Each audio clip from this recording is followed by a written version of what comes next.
So, floor is yours. Okay, so two things. The first thing is that please interrupt. And I mean, maybe the people who I've been working with know a bit more about what's going on, will feel happier doing it. And you can also, I wasn't entirely sure what would be interesting. I mean, John, you definitely should interrupt, yeah? Is that if something is probably I'm going down to too much detail because I've got quite a lot of material and you think it'd be better to move on, that's a perfectly okay interruption. If I'm not explaining something because I'm going too quickly, I know I talk too fast. It's okay because I'm talking to, actually, I was going to say to English speakers, but I'm not sure that, okay. Federico, I mean, your English is good enough. I don't have to worry. Yeah. Okay. So when I'm talking to foreign audience, it's a problem. So if you want me to slow down, I can slow down. I've actually been compiling this slowly over the last few days, but I think there'd be a concerted attempt by my friends at Buffalo to make sure I have not enough time to get it together. So when I've cut these, particularly the animations, you know as much as I do about what's going to happen on the slide. So there may be occasional pauses. Yeah, okay. So okay, so what I've there's also, in fact, I can leave it with you. So there's a question. So I think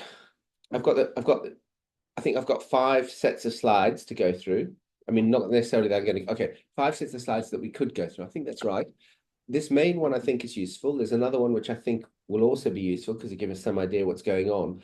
And then we can go, I was going to redo the stuff possibly that I've done at STIDS. I don't know, with both of you at you both of you. So some of you will have seen it before, but I was going to go through it and explain. There's another option I think I shared with Federico and Giacomo, this thing about modernizing data property standards. And that's a good example of bCLEARer. So I'm not sure, and maybe John, I should ask you. So I've got this one slide pack about how we attack forms. I think I talked to you about these API forms, and it might be good because it shows when you're getting your hands dirty with data. So it's not really a top ontology thing at all, but I don't know whether that's a okay.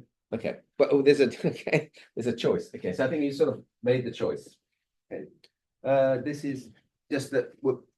This is a slide pack from something called the IMF team, the Information Management Foundation team that we're working with in the National Digital Twin. There are a group of us. Some you'll recognise. Some there's Sal, Matthew West who passed recently. There's me. There is a turncoat. Yeah, Pierre. Pierre. Yeah, and I'm sure, well, maybe you know some of the others, maybe you don't. Yeah, Pavel, yes, he worked for us for ages. Pierre worked for a reasonable amount of time. Okay, so right, that's what's going on here. This is a building. So when we did this, because it was run by UK Gov, they wanted reports. So you were successful if you produced a report. So we were incredibly successful because we produced 2 reports. And I particularly want to, yes, I've just realized what the topic. I think that it's not, these 2 are background reports. The thing that I want to talk about is this report here. You can get it online. There's lots of different places you can link. If you put top level ontology survey, I think this is probably, on my machine, it's the first hit, but that'd be because I've selected so many times, so it's biased. Maybe it should be soon in yours. And the thing that I would like to, and maybe even we can stop for a little discussion here, is to try and give you the feeling that it's possible to build it's as a game. You can build your own top ontology. There's a menu of choices that you make, and depending on whether you put salt or sugar in, you get things that are sweet or salty and so forth. And the other thing that I think is quite important, and will come out in the next few slides, is that if you go one way, there are other things that fit better with it. So I'm trying to think. I was going to try and think of a culinary example. I think in America, you tend to do things. So I would say you wouldn't put salt on ice cream, but I'm sure some people do. Yes. Yeah. Salt and caramel. Yeah. Okay.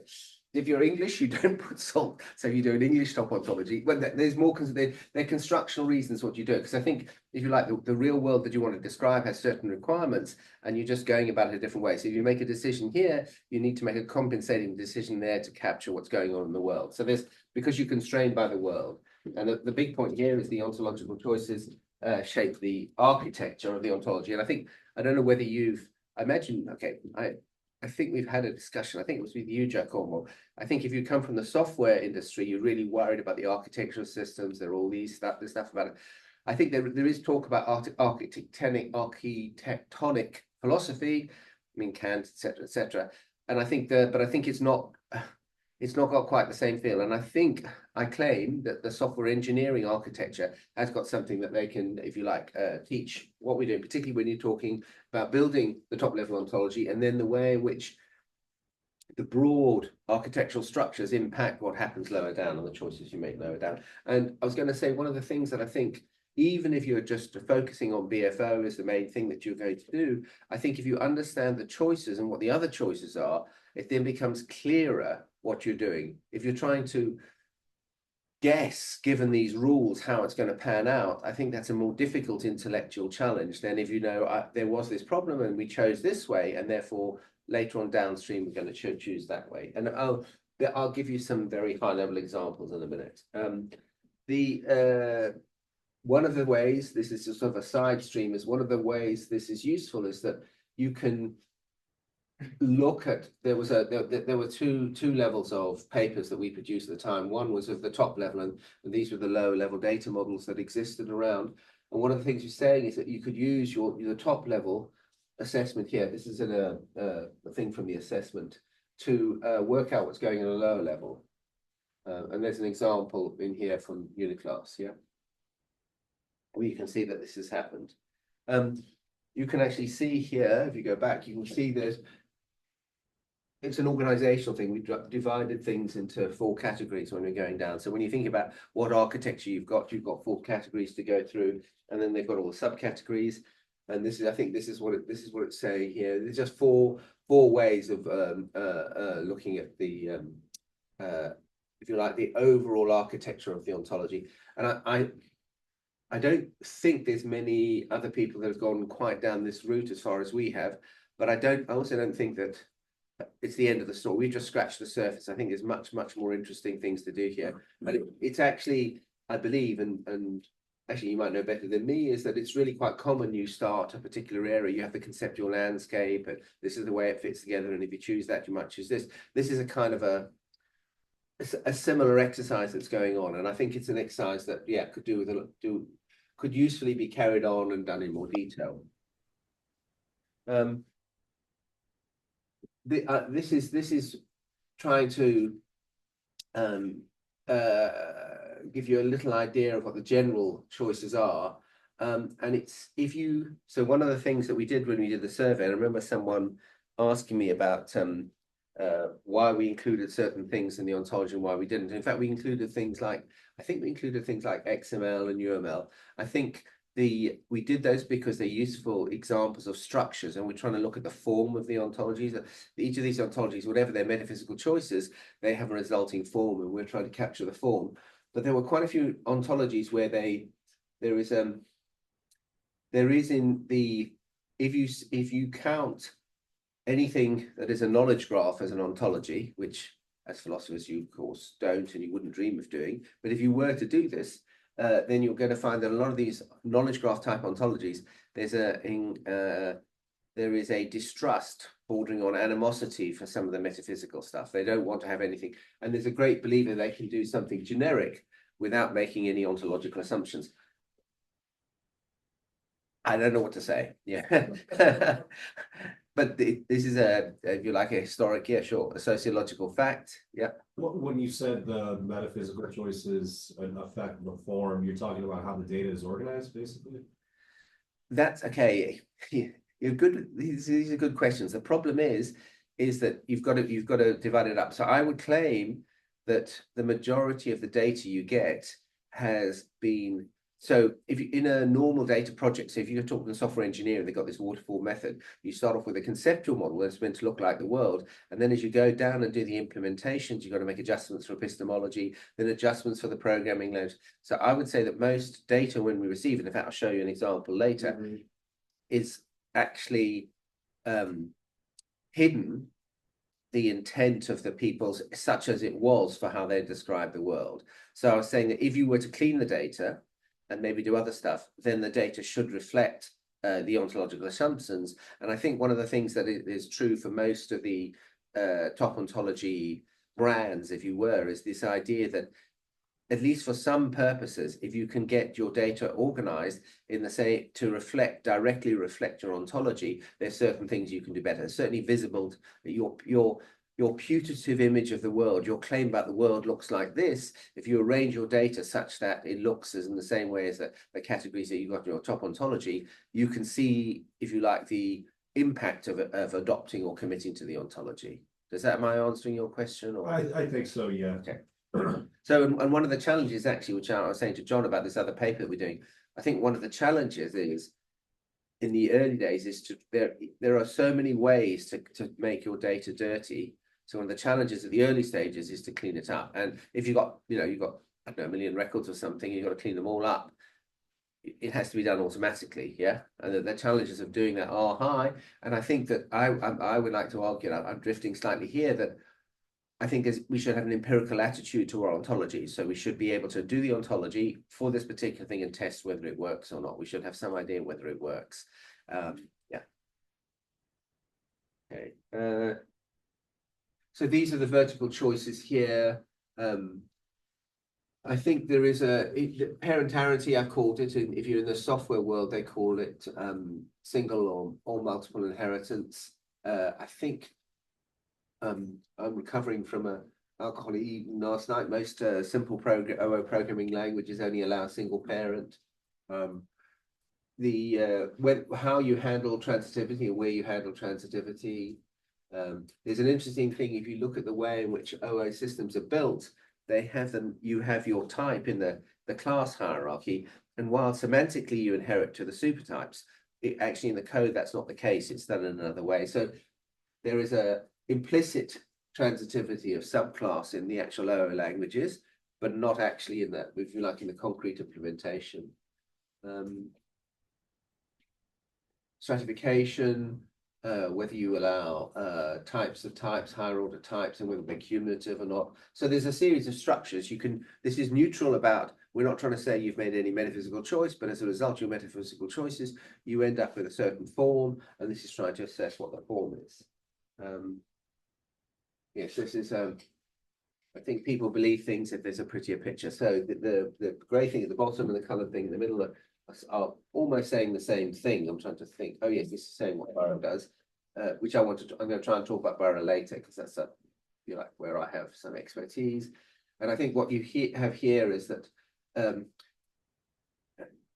because you can permute across, these are meant to be the 3 key relations, type ins and super subtype and whole part.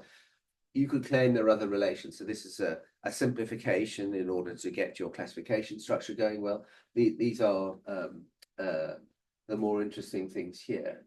And I think, okay, so give you, and I'm doing this off memory, and so jump in. If we take the parentarity for whole part, I think it's unusual. Actually, having said that, that's not quite right. But in fact, I know a counterexample, but in general, for unrestricted whole part, you're allowed to be a part of many wholes. There's no restriction normally. And there doesn't seem to be, when people make building their top levels, they don't seem to do it. So one of the challenges might be to try and make this interesting. So I often think that, if you've got a sense of humor and you're coming around here, you've got to say, look, no one's explored these parts. Let me find a jolly good reason for doing it. And just for fun, try and defend that. The thing I want to focus on a little bit is that where it comes to, and I wonder whether the next slide's that'd be easy. Okay, so these are the horizontal stratification choices across these various different things. Is about, or I need to explain. I'll explain a bit more in a minute. Is that you've got a choice about how you unify these, and you can unify them in different ways. And what's interesting, if you compare BORO and BFO, is that we've made the opposite choices. So it's almost like Barry was watching over my shoulder as I made my choices and chose the opposite thing. Or he might claim that I was looking over his shoulder and going and doing it. But joking aside, I think I come from a different tradition. There's a tradition that goes Quine Lewis that I follow that made these choices, and Barry's following a different tradition where they made different choices. So if we go back, see if I've got here. So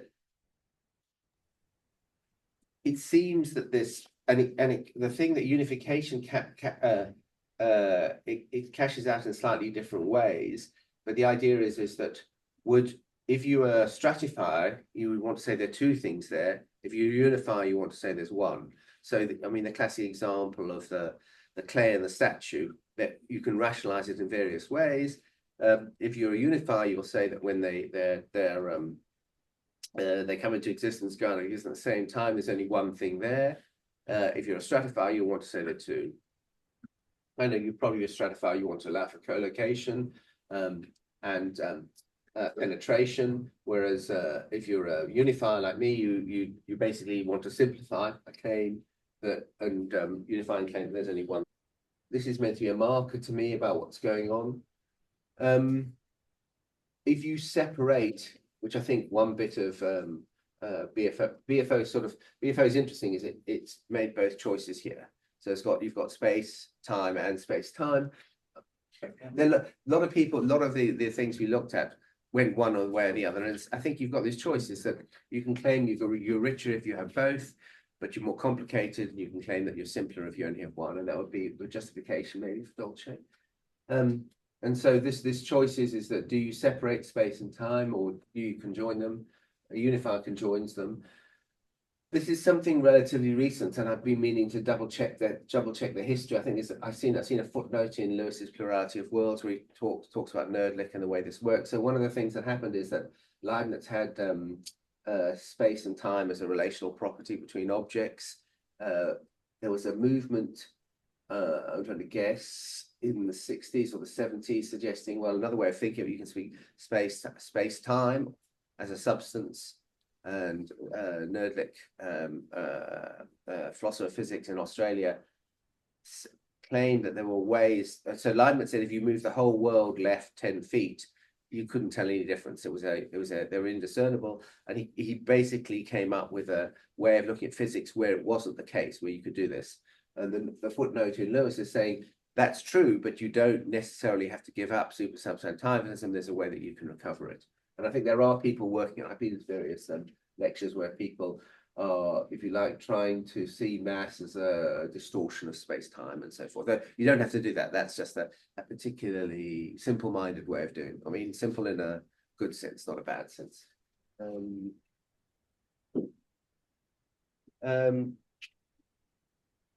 Yeah, so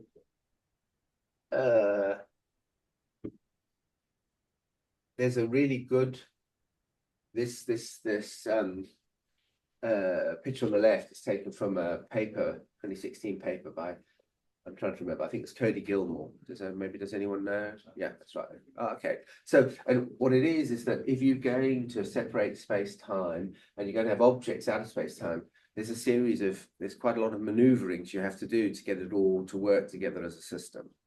So what we're trying to say here, if you go super Sentai, you don't have to do the reorganization because it's all just one piece, but you still have to account for the world. So the reasons which tempt people to be a stratifier and the benefits that come from it, you've got to work out a way of realizing at the super subcentival level. So you've got to find a way of talking, for instance, about locations in space versus matter and stuff like that, which is easy if you say they're two separate. It's pretty obvious they're two separate things you're talking about. Here, if there's only one thing, how do you find your spatial locations?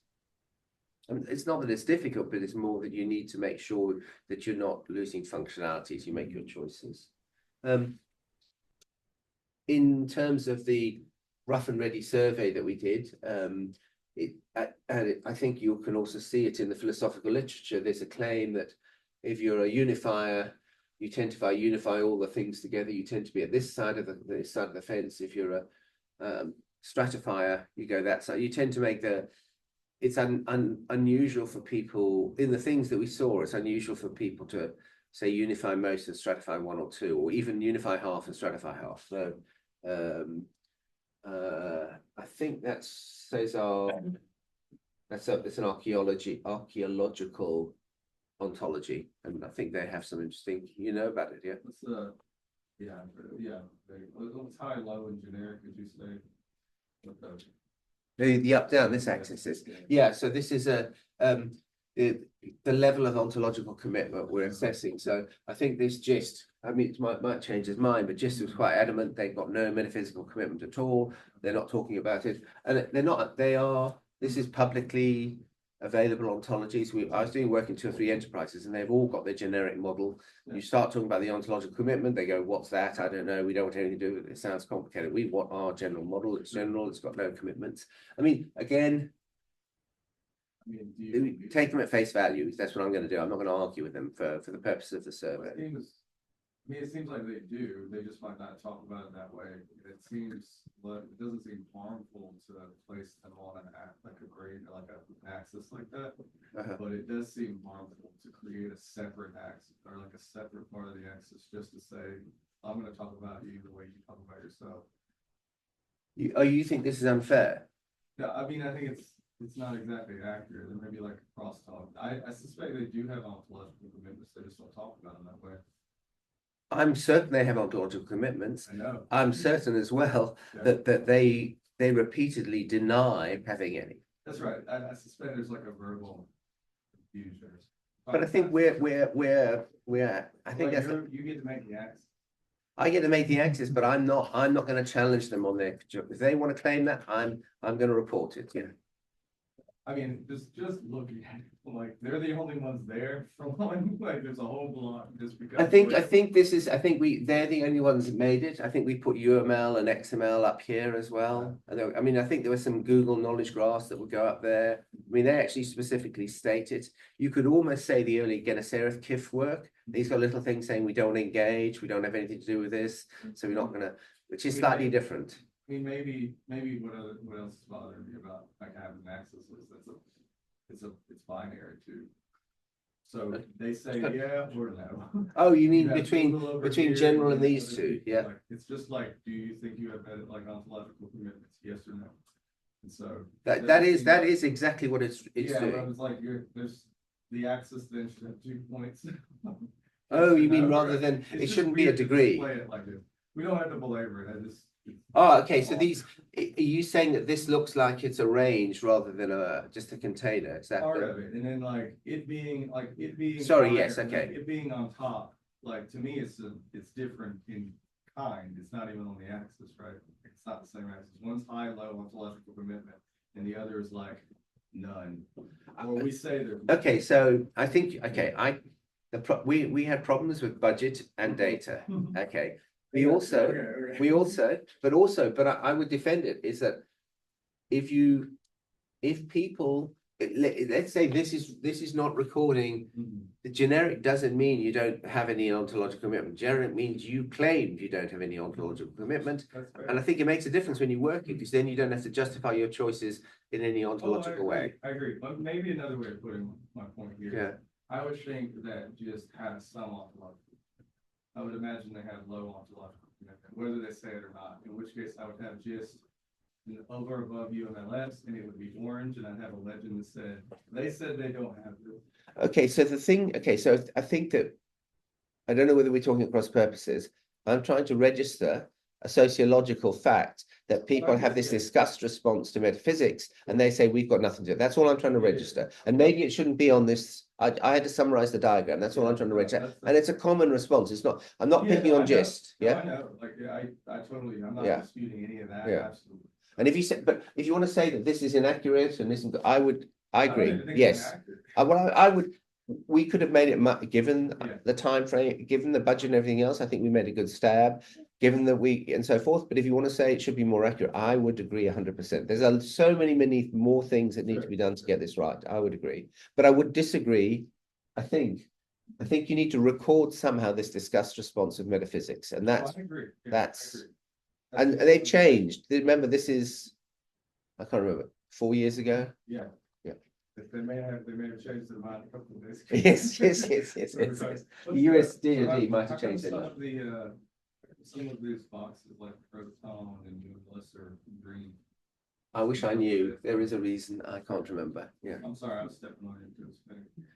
Yeah, I like it. Definitely, we need something like this. And just to rephrase, so everybody is on top of that, you believe that everybody has beliefs, metaphysical beliefs, ontological choices in their head, but sometimes they don't implement or make explicit what they believe. I don't know where these metaphysical choices are situated, but I believe if you examine their behavior and what they're doing, it looks like it.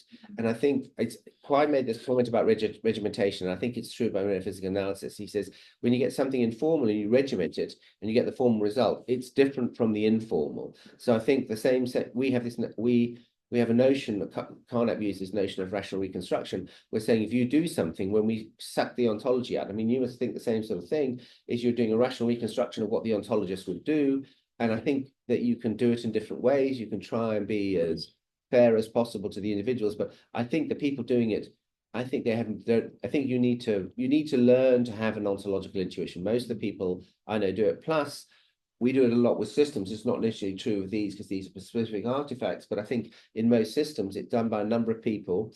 They've got very different views. Yeah. And I mean, I think that Strawson's got this nice thing where he talks about it. He says, everyone's got making metaphysical assumptions. They just don't realize it. And in fact, they can slip from one choice to another within a sentence. Yeah. Or inside a sentence. And I think all that's true. Having the same explicit artifact, but making different choices at different times, that's not good. We want it explicit. I think, the idea is that if we can get people sensitive to these issues and show what's going on. Well, okay, so let me do it differently. I think we should surface the fact that it's happening. And then when they look at it and they say, oh, that's not really what I wanted, then they change it. So it's not like we're trying to ban it. I mean, I think it is probably a bad idea, but I think the first stage is just surfacing what the choices are. Can you give an example for a class? For example, someone believing that you just have concepts and not types, but yes. You mean someone like Mr. John Locke, yeah. And Mr. David Hume, yes. Yeah, there are people. I think it depends on it depends on what your theory is. So I think the British empiricists, I mean, you can really see it with Berkeley, and there's probably a Berkeley expert here, so I'm going to be careful what I say. Okay, yeah, well, don't invite him in yet. But I think someone once described to me what they were doing is they were doing early psychology, but speculative psychology, because they didn't have the data, and you can cash out what they're doing. And in fact, none of psychology accepts what they say now. In fact, I've got a paper on concepts, and there was a guy, I can't remember. There's one guy who was saying, well, no, he was talking to a neuroscientist, and there's no neuroscientific evidence that we even have concepts. I mean, this notion, I'll talk about concept. It is. Yeah, okay. I'll try to remember now.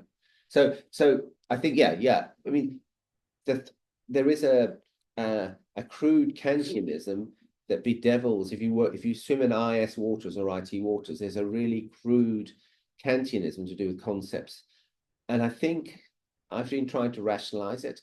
And I think that when people were trying to build systems and formalize systems, it was unhelpful to have any principles because they were given this enormous job. They had to work their way through. And I think when the principles all got in the way, yeah. And I think a story, we were talking, John, is that you've got the story of Yahoo and Google when they started doing, Yahoo had this nice structure, thought it was going to work. Google just did this random path thing. Google won, hands down. So I think when you're doing early formalization, no one knew how to do it. I think the ontological principles weren't the things that were needed. But I think it's changed now. We built the system. They're a dirty mess. They're a filthy mess. How do we clean them? Then I think so. I don't think people were so happy when I said it last time, but I think we're janitors. Yeah, we're not. How to say? We're not architects designing the world. You know, there's other people who go and do that, formalize the world, and we come up afterwards and tidy up the mess they made. Yeah. They were fancy janitors. Fancy, very fancy janitors. Yeah. I mean, I felt a bit bad because that's a Quine quote, and you don't call them janitors in the UK. Yeah. I didn't think it was bad. I feel like a therapist and a janitor. Okay. Yeah.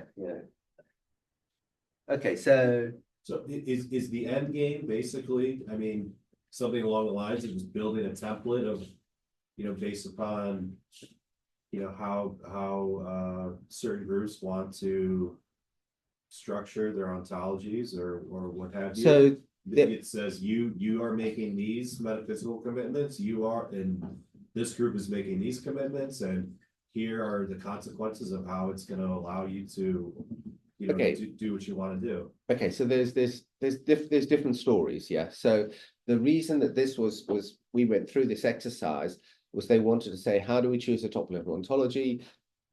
There aren't any metrics or labels for us to use when choosing it, yeah. So the job that I was given a structure for categorizing the various top ontologies, if you did ontology seriously. And that's why, if you like, we had this high, low, medium, because we said we made a decision we wanted to go high, the one that John was moaning about earlier. And what the idea is, if we've got these labels for the various types of properties, we've got something to talk about what we want and what we don't want. So that was the particular thing to do with this exercise. The reason I'm presenting it to you today is that I have this, okay, I'll step back. I have this view that we haven't had the computer revolution yet, and that we're waiting to have it. And if you look at previous information revolutions like speaking and writing, you see this thing which it takes in some cases hundreds of years for people to cash out and work out what to do. And I think the thing we haven't worked out is when we're having machines talking to machines, the way we should structure stuff so machines can interact with the world. And you can see it if you go into any enterprise, they've got 101 systems that don't talk to another or talk to another badly, or only have a very small bandwidth about how they talk to one another. For those of you at STIDS, that's the space woman, the woman who's what's it, Space Command or whatever it is, you know, the woman from Space Command, she's talking about a data swamp. If I said data swamp, okay, yeah. So if you get a data swamp, it sort of implies that the data doesn't talk to one another, it doesn't fit. So I'm saying that my claim, and I have a little evidence for it. I mean, it'd be nice to have a lot more evidence, would be that one of the ways in which we're going to get towards this, one of the pieces of the jigsaw to get towards this computing revolution, is to try and find a way of getting our data clean, and that ontology is a tool to do it. And I think we don't know which ontology is the best. We've got various brands. Now we had on the previous slide, we had a list. And I think we should look at those brands, see what they do, but maybe there's spaces. If this, you should think of this, let me go back. You should think of this thing here. Yeah. No, maybe not. That's so easy. Yeah, these things here as a design space. You should say what choices you should be. What would be really nice if there, the funding would be to get together groups of people and try out all the different options and just see what happens and see what the benefits are. So we can make a rational choice between the things. And also, these probably aren't the final list. There probably is a different, better list that we need to get to. So there's a whole exercise in what was the word? Cutting up and classifying the ontological design space. And I think that's the important thing. These arguments about whether I'm using, I don't know, BFO or OFB or whatever it is, I think it maybe is important in the short term, so you stick to something, but I think that's not the problem. The problem is, or not, that's not the question that's going to be really interesting. The question is, if I make up my top ontology, how should I do it? Yeah. Sorry, go ahead. Can you give an example, like taking one cell of a choice? Oh, okay. So, immaterial objects. So, are there such things as immaterial objects or not? Yeah. And I think if you've got immaterial objects, you could say, I think wholes are meant to be immaterial, classical immaterial objects. So if I drank all the tea in the cup, there was a hole here. I could say, look, I've got the material object, which is the air in the cup, and I've got this immaterial object, the hole, they're co-located. Yeah.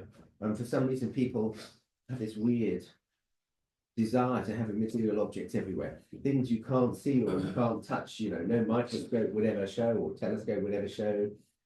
People want them and they do it. So I'm recording, they do it. And I think it's a really weird choice to make. But yeah. Can we do another well?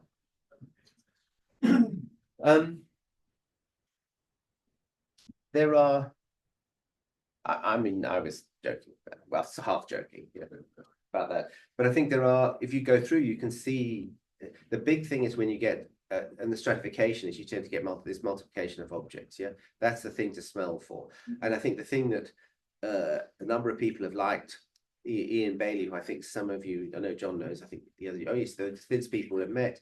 One of the reasons that he became involved with this is that I think if you've only got spatiotemporal extent as your only means of identity and you can't have co-location, you've got a real way. The problem is that we were dealing with a lot of old-fashioned entity models who are doing IS systems, and we don't say, can we have some rules so we know we're talking about the same thing? And just having that rule in place just made a significant difference to the ability to come to a conclusion like that. They would spend weeks and weeks arguing about one small point, and there wasn't any way of getting control. Just putting that criteria of identity in, using the, if you like, the BORO approach made an enormous difference.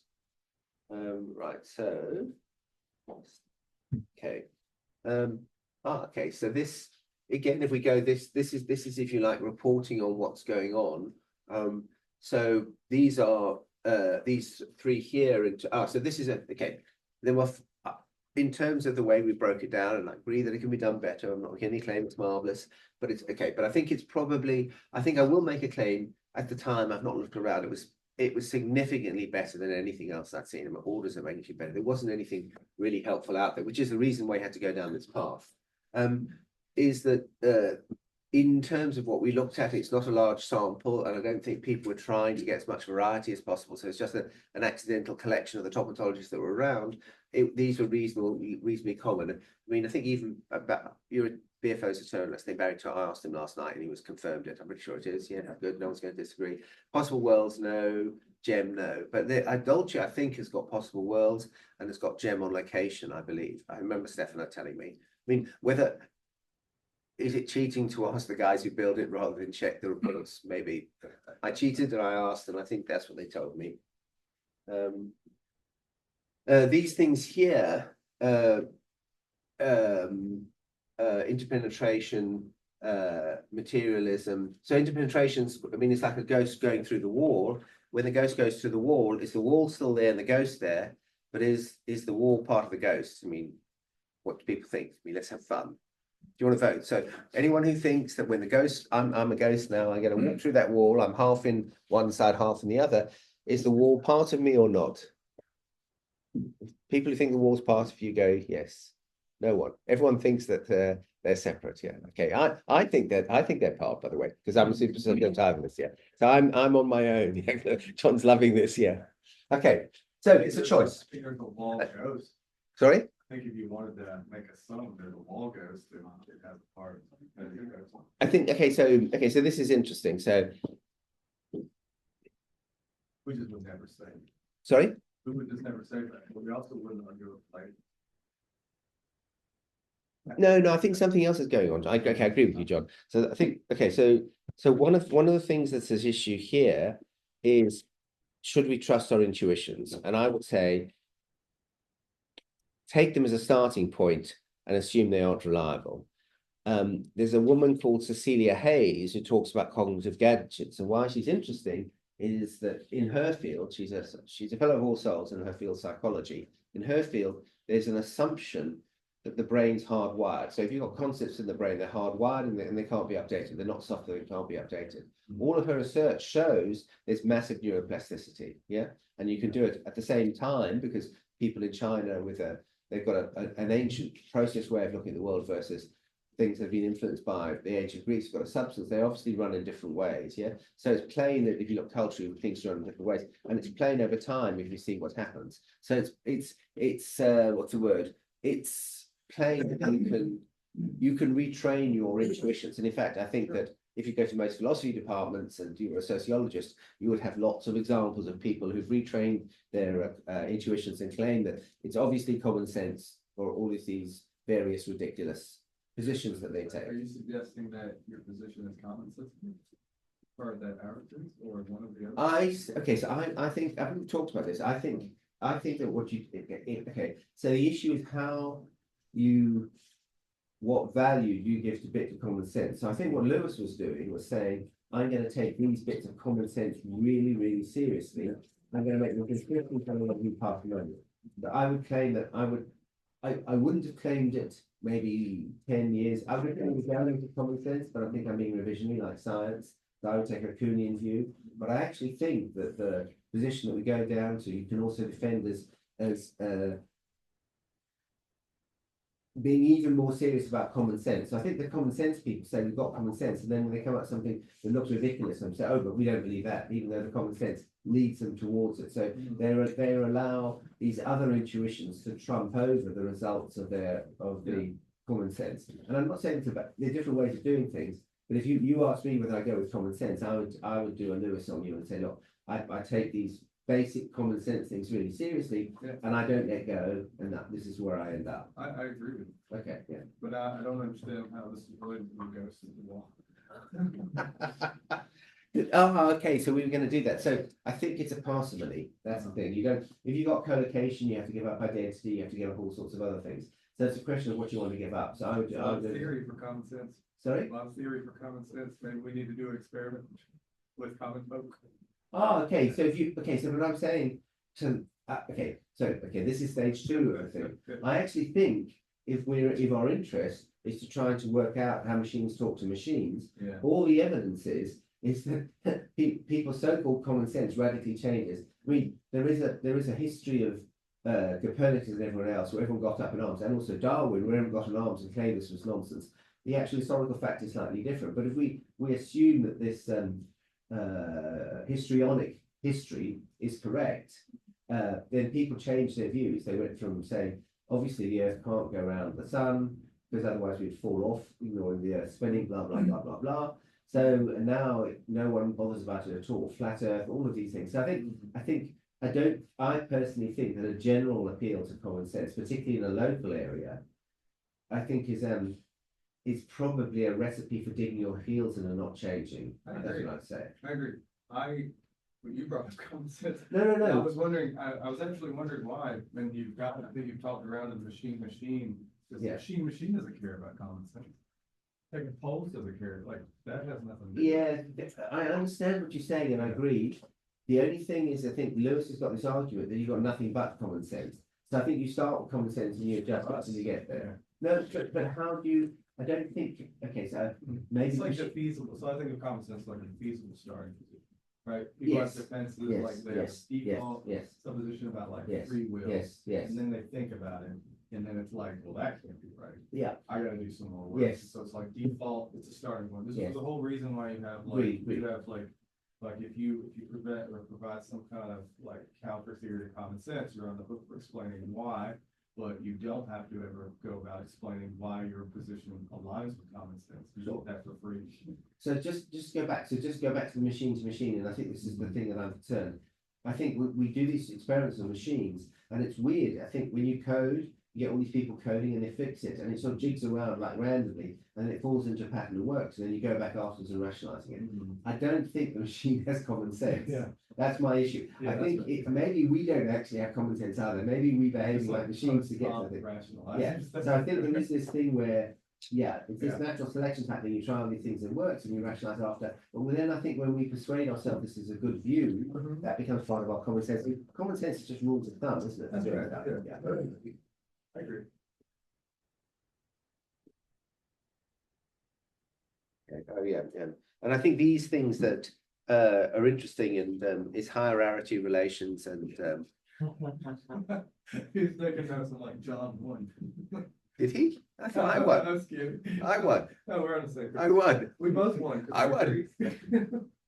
I don't think we just we did exactly. Yeah, we agree. We both won. Yeah. I don't think okay. Which is a perfect win, yes? That's right, yeah. Okay, so I think these things are quite interesting. So I think the big difference between BFO and BORO is that we've got a really simple arrangement of things. There is actually a little bit of structure underneath it, but in terms of categories, there are elements or particulars. There are groups of particulars and groups of particulars. There are set theory, which are types, and then the tuples that relate things. That's all there is. Yeah, I mean, I'll come back to a second. There's grounding relations that comes out of constructionism, but at the highest level, this is all there is. Yeah, they've each got their criterion identity. We have no immaterial stuff. The criterion identity is spatio-temporal extension across possible worlds, of course. Types, it's membership, and it can be membership of membership because you drill down. Tuples. Relations are always a problem. Formally, it's the same objects in the same places. It's the same tuple. I mean, standard math. Yeah. So if you did maths, this would be all. And I think you need to have other infrastructure underneath. But I think you can use this to do ontology work, or we have used it to do ontology work. Okay, and it's particularly if you're doing with large amount of data, there are trickinesses because people. I mean, your object aggregate argument, everything becomes an object. These things where everything collapses into everything, people aren't used to double checking whether that happens, so they introduce spurious stuff. But that's because they're not used to doing the analysis, not because the framework doesn't work. What do I claim? Okay. The big trade-off as well, I think, and John, I don't. Oh yeah, go. Just, we have Israeli rules, yeah, you just speak, yeah. Why do you think we have need? So Dolce and BFO don't represent types or classes. They have classes, but they don't have like a hierarchy of class. You know what I mean? Okay, so I can tell you the Dolce story, I don't know what the BFO story is, We do, it's just not in the owl.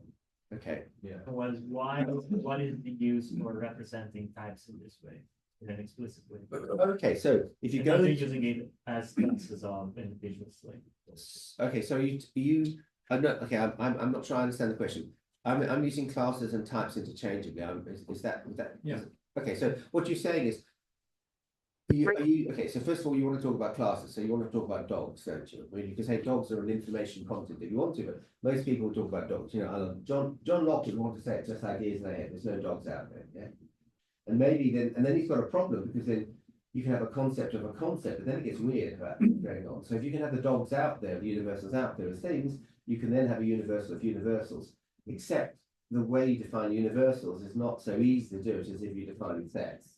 Now, if you're saying what's the requirement, if you look in the, okay, so the reason I became involved in this is I was working at KPMG on a project, and we tried to build a system, and I asked internally, do we have people to build a system? They got very excited. Oh yes, we do. And I was naive. This was my first big project. I said, oh, jolly good, you know, easier to use our staff than someone else. So they came and they tried to build a system, and they were unbelievably bad. They were rubbish. I mean, I just couldn't believe how incompetent they were. Yeah. And it had a real big problem because I was like managing 20 projects, and this project was going haywire. So one of the things I got some of my guys to go out there, try and find out there must be something better than the stuff. And they came across a guy called James Odell, who was working for a company who, if you know OO, he's one of the guys who wrote the introductory textbooks, who's working for a guy called John Edwards, who was working out of Boston, and a company called P-Tech that was DARPA funded. They had massive money from DARPA to do process smuggling. I went to see James, and I started asking him all the questions. With my philosophy background, he said, look, you have to talk to John, because I'm out of my depth. And one of the things we want to talk to John is, one of the things I didn't think they have in the system is, one of the things we put into the system was a thing called power types, which is, if you like, the Boulos way of going up stages.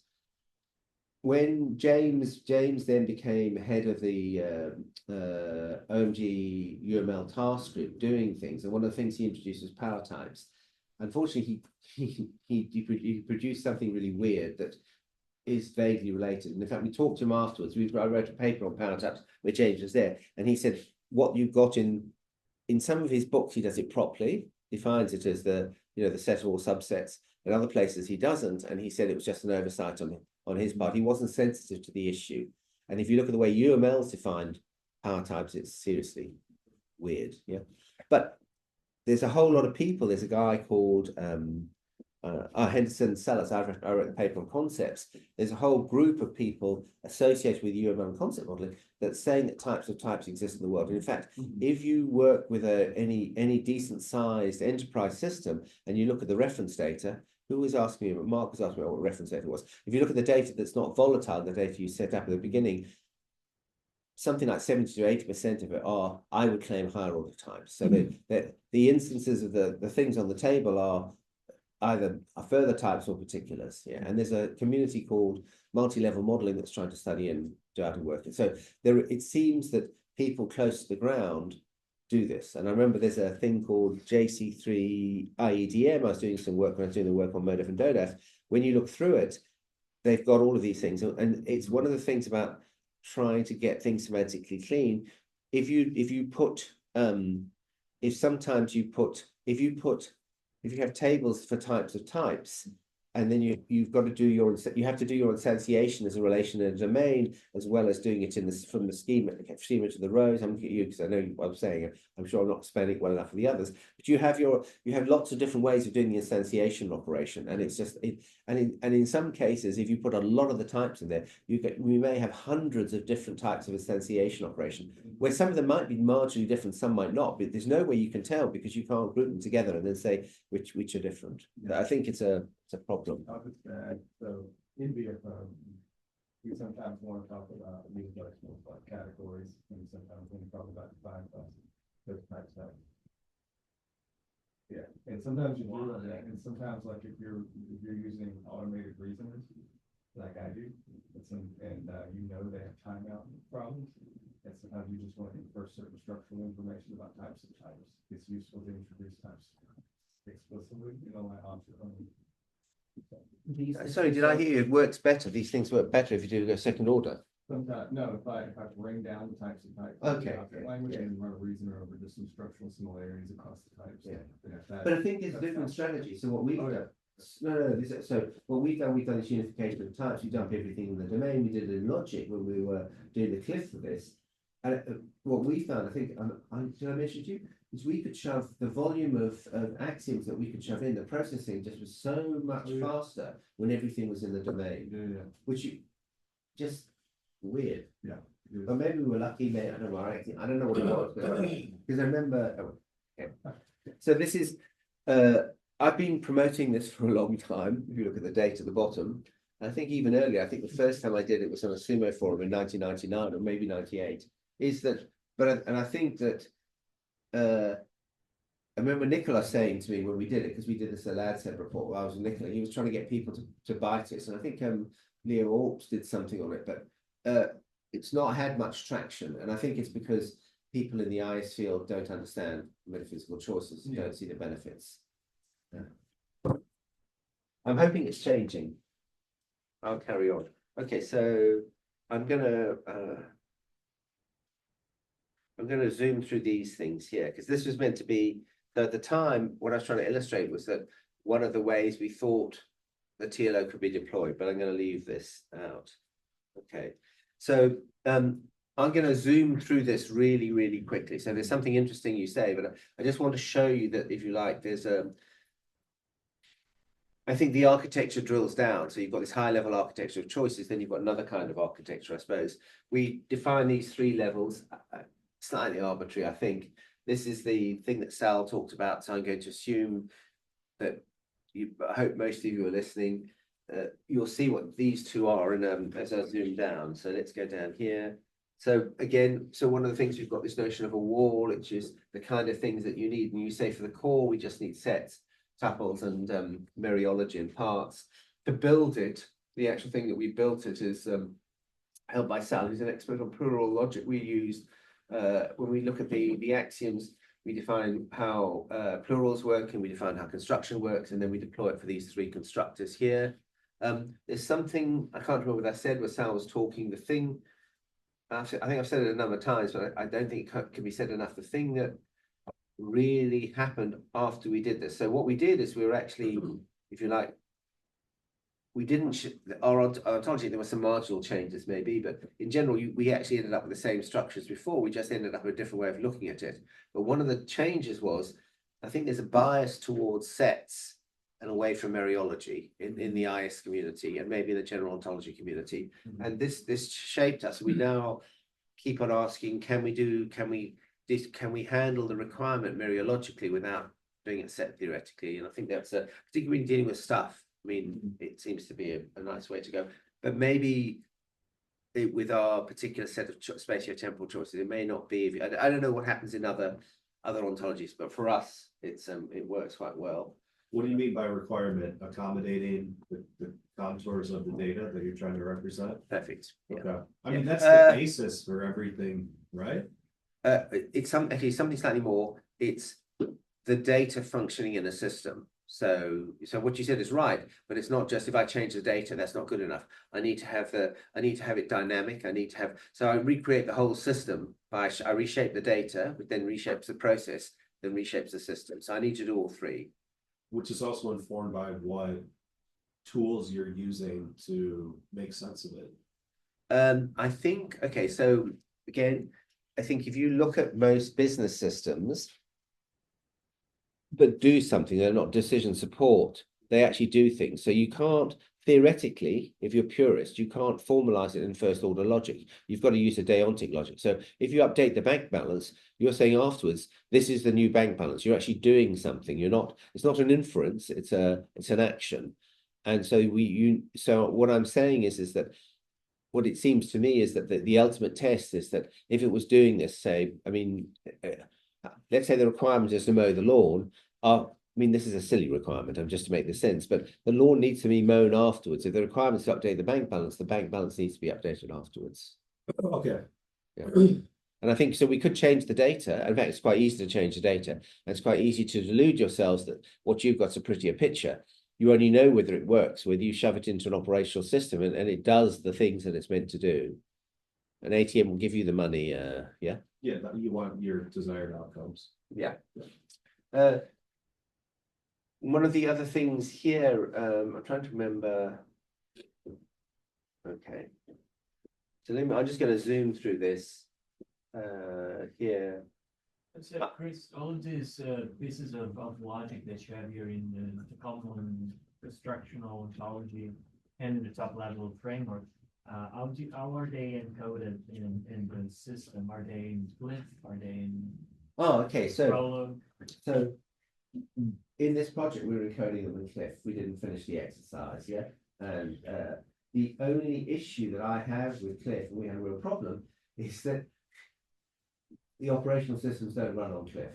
So what we've got various different ways of levels, if you like, of working with it. So one of the things that we're doing is when we try and work with the data structures, we get just enough structure to reproduce what we've got here.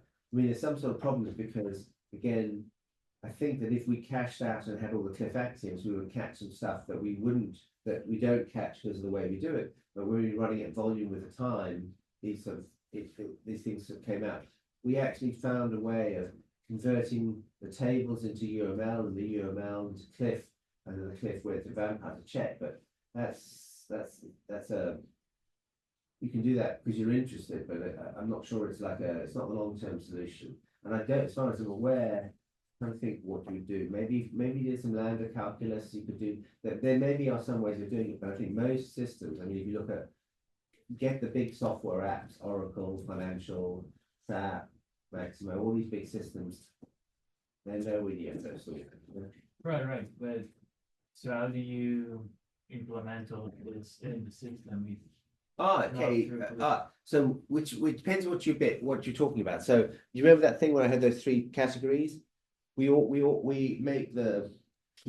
the structure of the data to the structure of the ontology. So we'd have a thing called types, or whatever you want to call it, classes, whatever the name is. These things be under, these things are elements, particulars, whatever you want to call it. These things are called tuples. We organise it, and actually organising it and getting to work is takes quite a bit of work. So forgetting about doing the first order stuff, and then the problem is then that you can translate it into first order, which can take a while if you've got a lot of data. We can then shove some of it through a theorem prover. Yeah, all of it's a bit of a problem.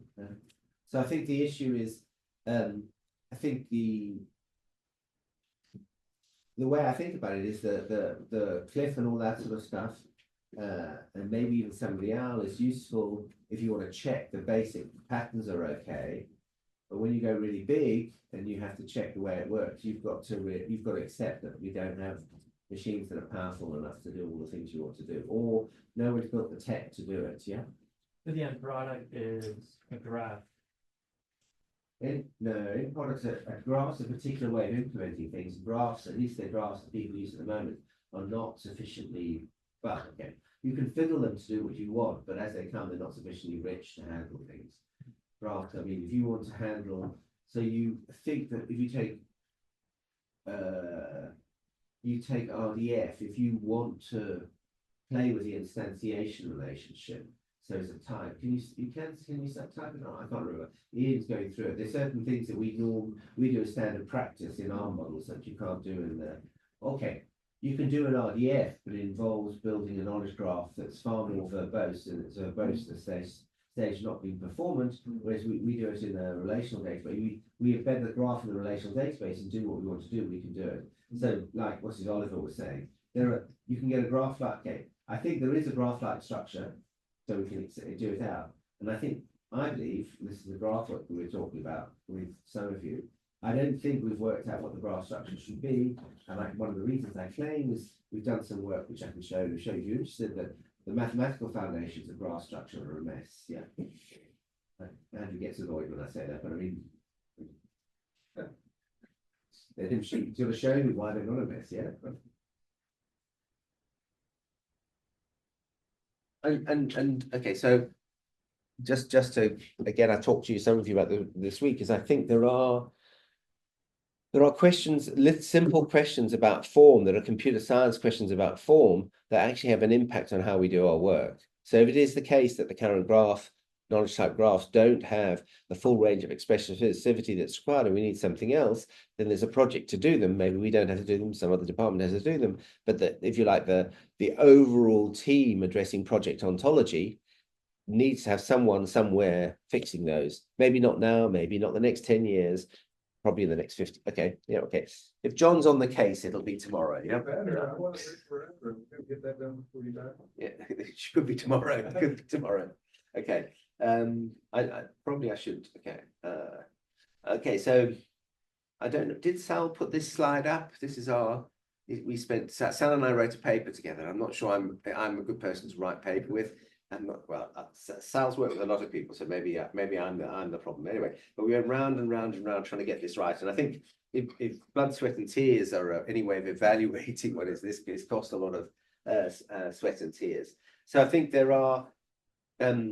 It's Kit in his paper on I think it's towards the theory of part, makes grand claims about how constructionism, you get to see how things work, you get a feel for how things work. I think you need to play with constructionism a while to learn how to read it.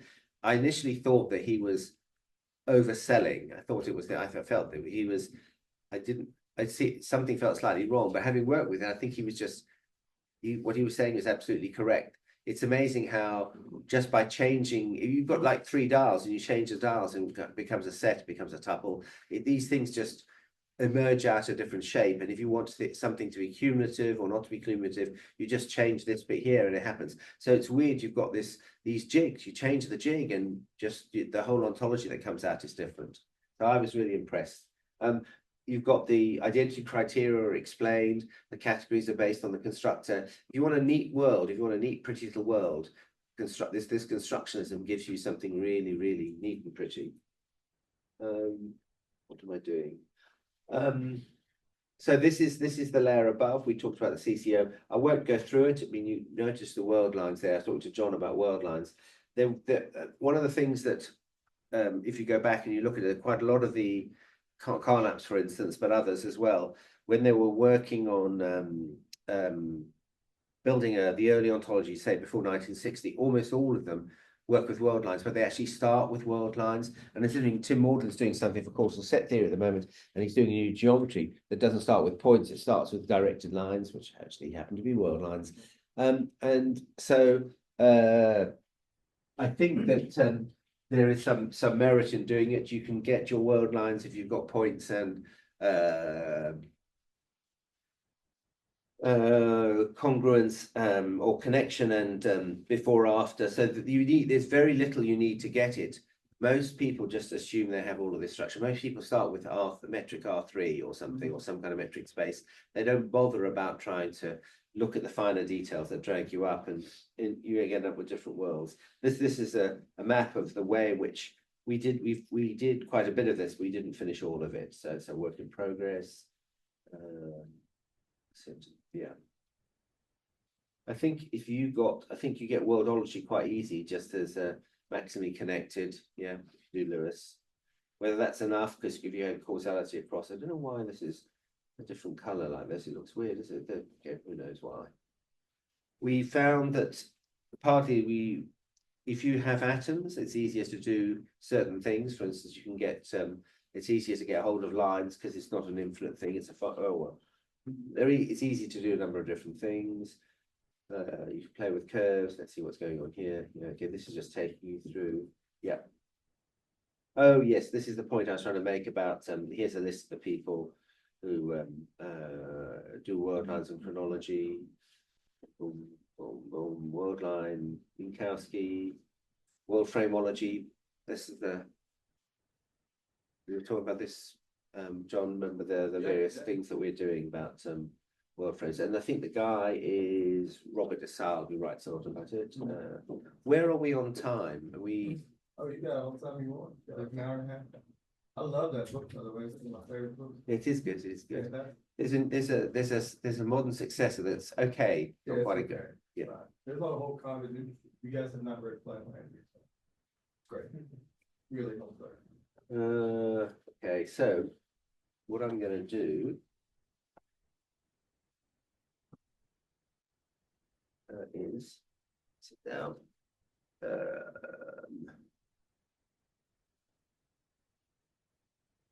We could also, as an addition, if you weren't gonna take the whole time, we could play that game again, but adjusted rules so that Jay gets a turn.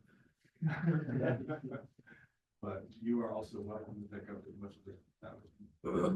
Okay, well, I mean, we can stop if we want to stop. I suspect I've got enough slides for the rest of today and probably into tomorrow. I mean, I have. Okay, cool. Do you want to go for questions now? Or? Yeah. So, okay. Let's suppose for the sake of argument, that I am not John Beverly. Yes. Just thinking of BFO, and I, in fact, this person who just wants this stuff to work. Yeah. Yeah. I don't actually care what it is. Yeah. I want it to work. Why? Should I adopt BORO for BFO? If that's my goal. If so, why? Definition of success. No, let him do. Okay, so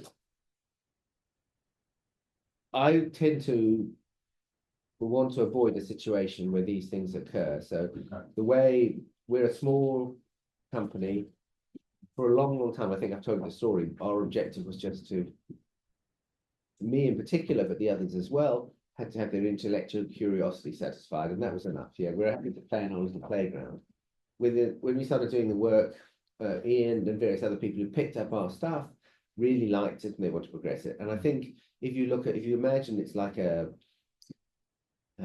imagine it's like football teams or evolution, is you want enough, or you're doing research projects, you want to get enough of these research projects to go. And I think what I'd do is I wouldn't try and say my stuff's wonderful and so-and-so's crap. What I'd do is, okay, I can tell you all sorts of things why I wouldn't choose Barry. I wouldn't choose it. But I think I've got to say, look, there are these sort of things you want to do. I actually think that some of the choices we make, and in fact, Pavel was saying the same thing, if you're doing the data systems, the kind of data work that we do, our choices make more sense. And in a sense, you could argue that I arrived at the choices through trying to do something. I was trying to do the legacy system migration history. So you could argue that's the case. But I think I think we should have lots of people trying lots of different things and seeing which one works. And I think if we can make the industry big enough so that you can do this, and this is why I actually have a real strong antipathy towards Barry's idea there should only be one monoculture. And if you think about resilience and everything else, it just doesn't make sense at all. Yeah. And if you want to be, particularly in the defense realm and these other realms where you want resilience, I agree if you've got lots of different standards, particularly for things that are mature, that I know, steel manufacturer or something. I can see it. For something that's at an early stage and something so important, and this possibility of, how are we going to get the digitalization revolution, it just doesn't make sense to me. I agree. All right, so let me get closer to John Beverly. Okay. And be more of myself.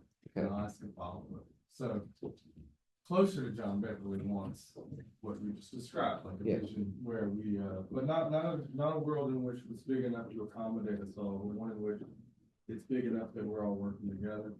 And I told you the pushing metaphor, right? Yeah. Like I want to be able to push a button and switch perspectives, a BORO view on a BFO view, a Delta view, and I want that in the same thing. So the follow-up then, it's closer to home or closer to what I really want to know is when should I push the button and look at some domain through BORO's lens, and when should I do it to BFO? I think, okay, so there's two things, is that I'm wondering whether you can always flip. So it's like a Kuhnian incommensurability. Maybe you can always flip. Maybe there'll be some algorithm. I think from the simple things we're doing at the moment, it seems to be the case that you can flip in some ways. And then I think it's an issue about parsimony and other things that come into play. But what my suspicion is that at some deep level, there isn't this ability to translate it. There is I have this. I don't mean translate. I don't mean flip like, you can even do this without mapping, so just think of BORO modeling some domain, BFO modeling the same domain. Yeah. Push a button, flip.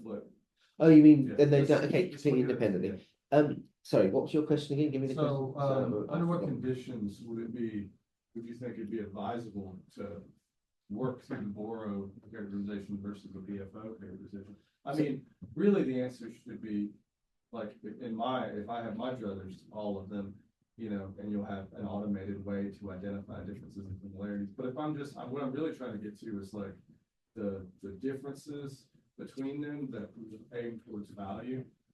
Okay, so I suspect that if once you get your head around it, if you're doing the kind of legacy migration projects that we do and that we're starting to do with Giacomo, where we're taking stuff aside,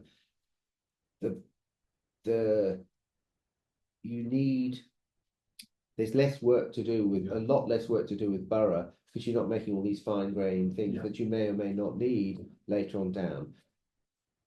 However, I see this as an evolutionary issue, and I think there's lots of accidentality, there's lots of opportunism, and I think that if you've got and it's also this thing about numbers, if you've got enough people doing the different things in different places, and you've got some kind of honesty around, you know, some kind of honest arbitration, the differences will emerge. And the thing that will be really interesting, and I think happened to me with the, I was going to say morality, the modality work, is I think we haven't exhausted the opportunities for innovation.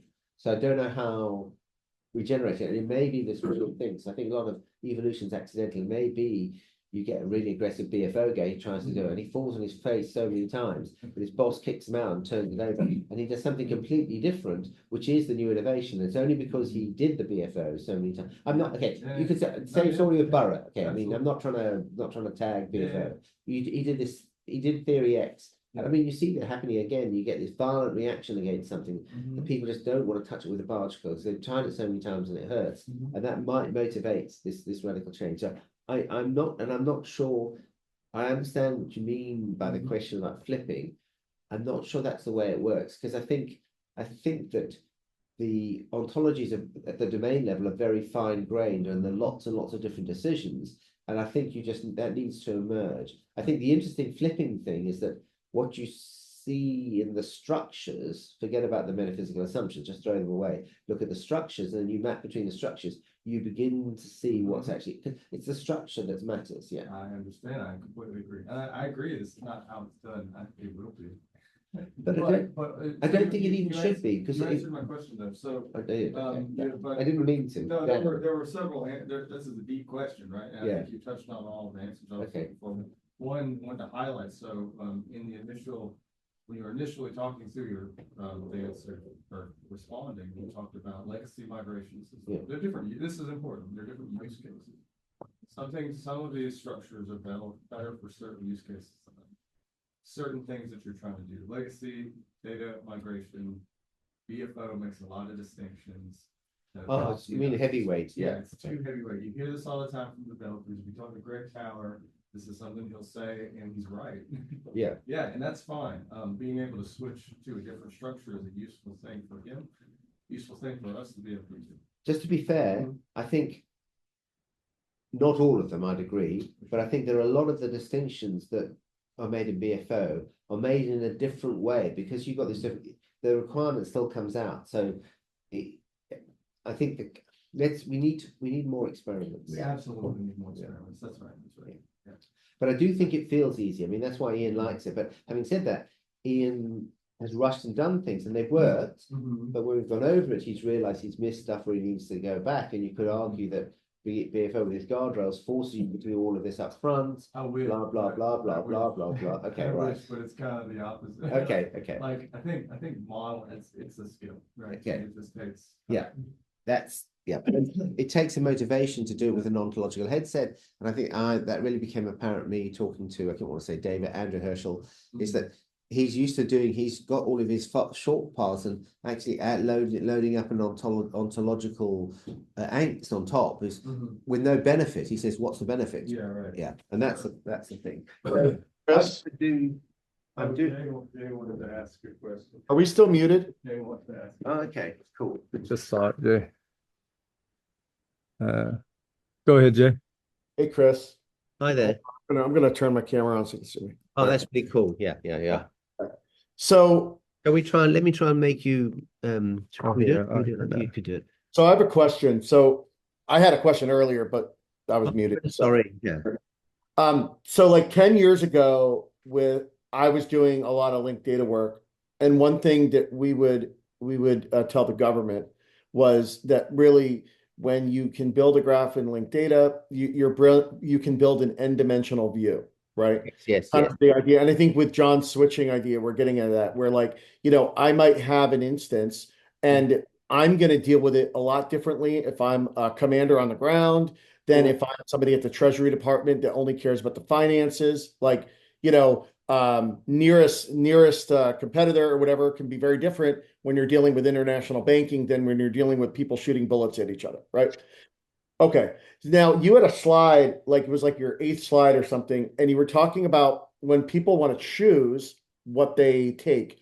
And it looked like you had something that um looked like it was some type of it was some type of very high level entity. It was like a one-dimensional uh temporal or something. My question for you is, I would think from a user perspective, that the user is going to look at their instance data first, and they're gonna track up, and they're not going to understand tracking from the top down.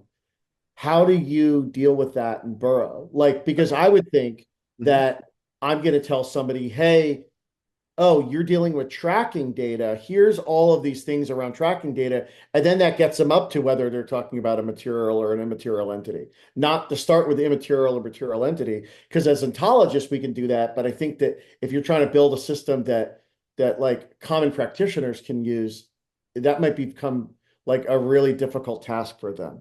Okay, so this is a good question because it gives me an opportunity to make a point. So the first of all, I would say that, and in fact, oh, Jack has gone. Okay, he probably knew I was going to say something. It isn't what Jack Cornwell. So at the end, I want the data to be easy to read by machines. I think there's going to be a layer. There may need to be a translation layer before it gets back to the users. I definitely buy your point. They're going to start with particulars. What particulars they end up with will be determined by things at a higher level, but they'll see the particulars maybe with some marking. There'll be most users will be at a very low level. They won't worry about the higher level, but the higher level provides a framework.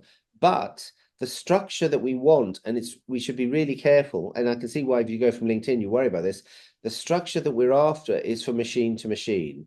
That's the question. That's the problem I'm trying to solve. I claim there may be other ones that you want to structure a certain way for humans to look at it, and you've got all these things. But okay, so if my story about there are a series of information revolutions, one of the things that's happened, if you look at a very high level with the introduction of computing, is that processes moved out of wetware onto silicon. So the processes are where the machines change data and the machines then talk to one another, they communicate.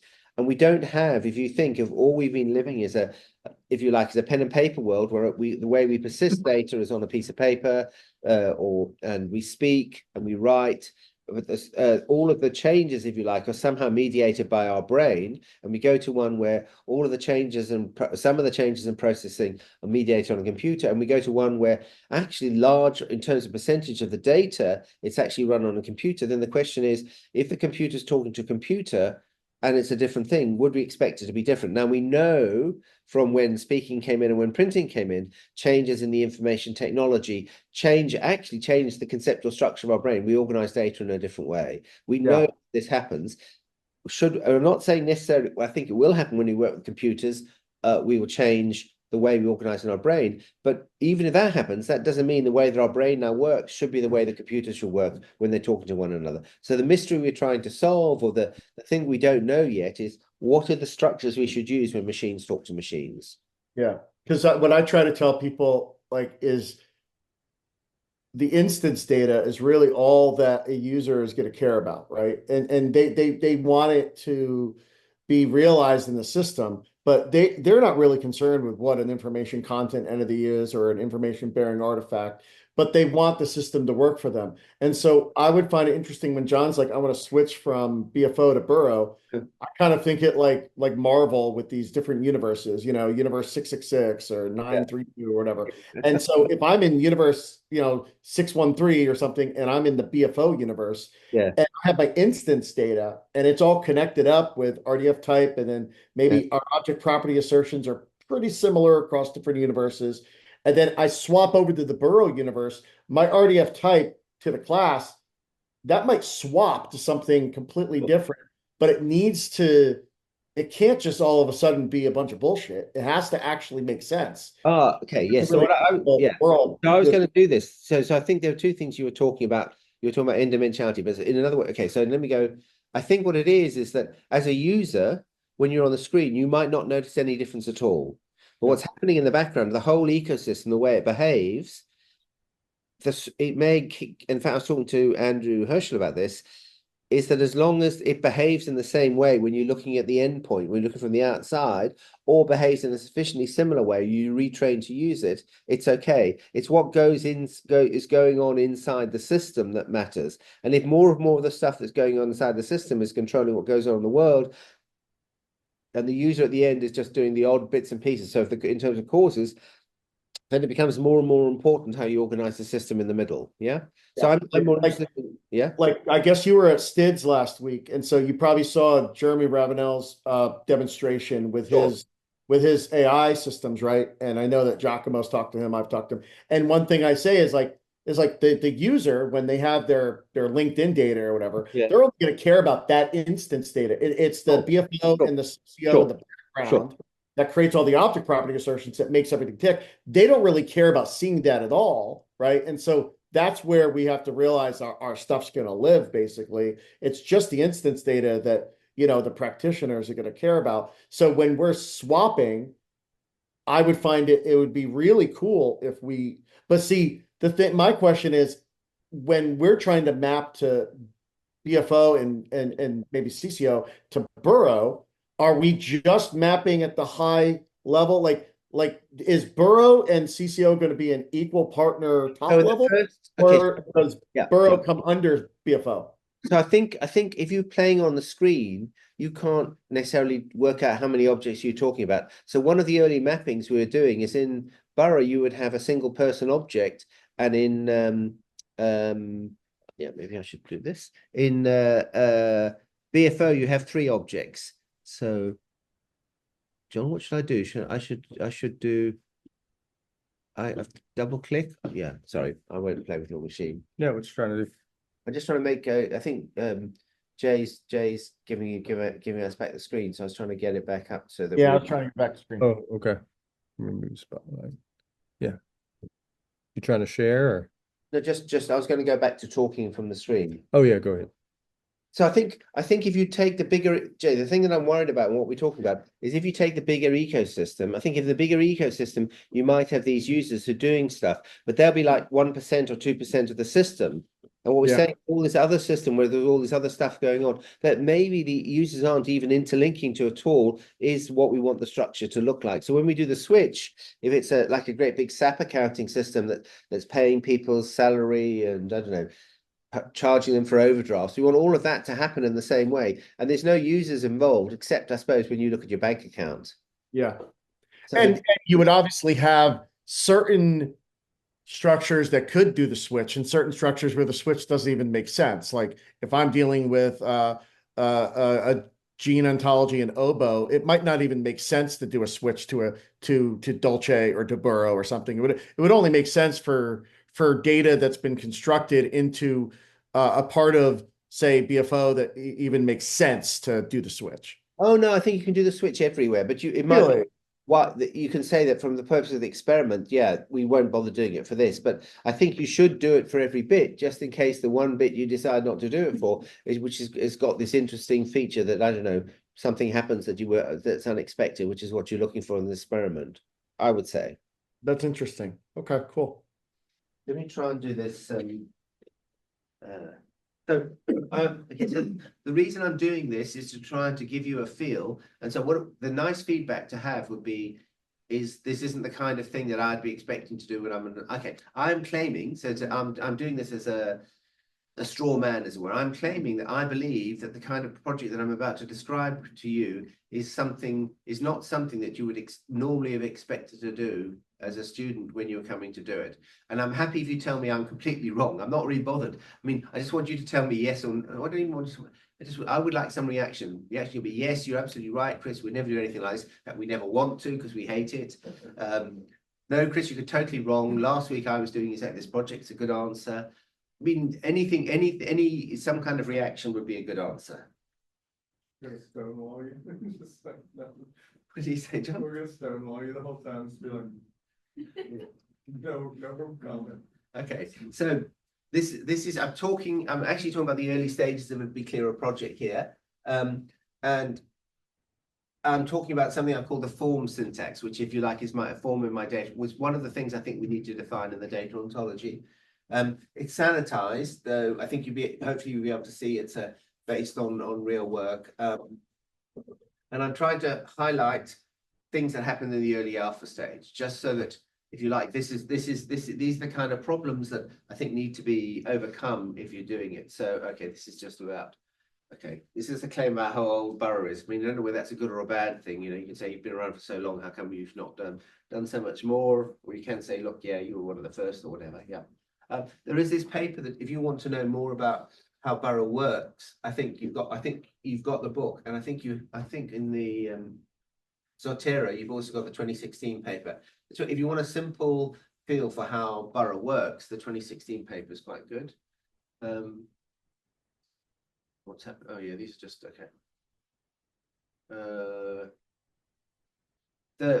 The thing I think that is different from almost all the other ontologies is, as well as the top level stuff, we've actually got a formalized process from coming from bottom up, the bCLEARer thing, to try and build the ontology. And the idea is, in fact, is that I think you can see it in one of the papers, there's something called top level categories.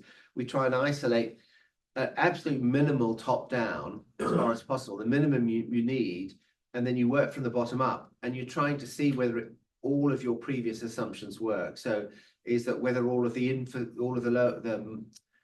anything below, right, anything outside the minimal is empirically tested each time you run. In theory, in practice, you might just take it.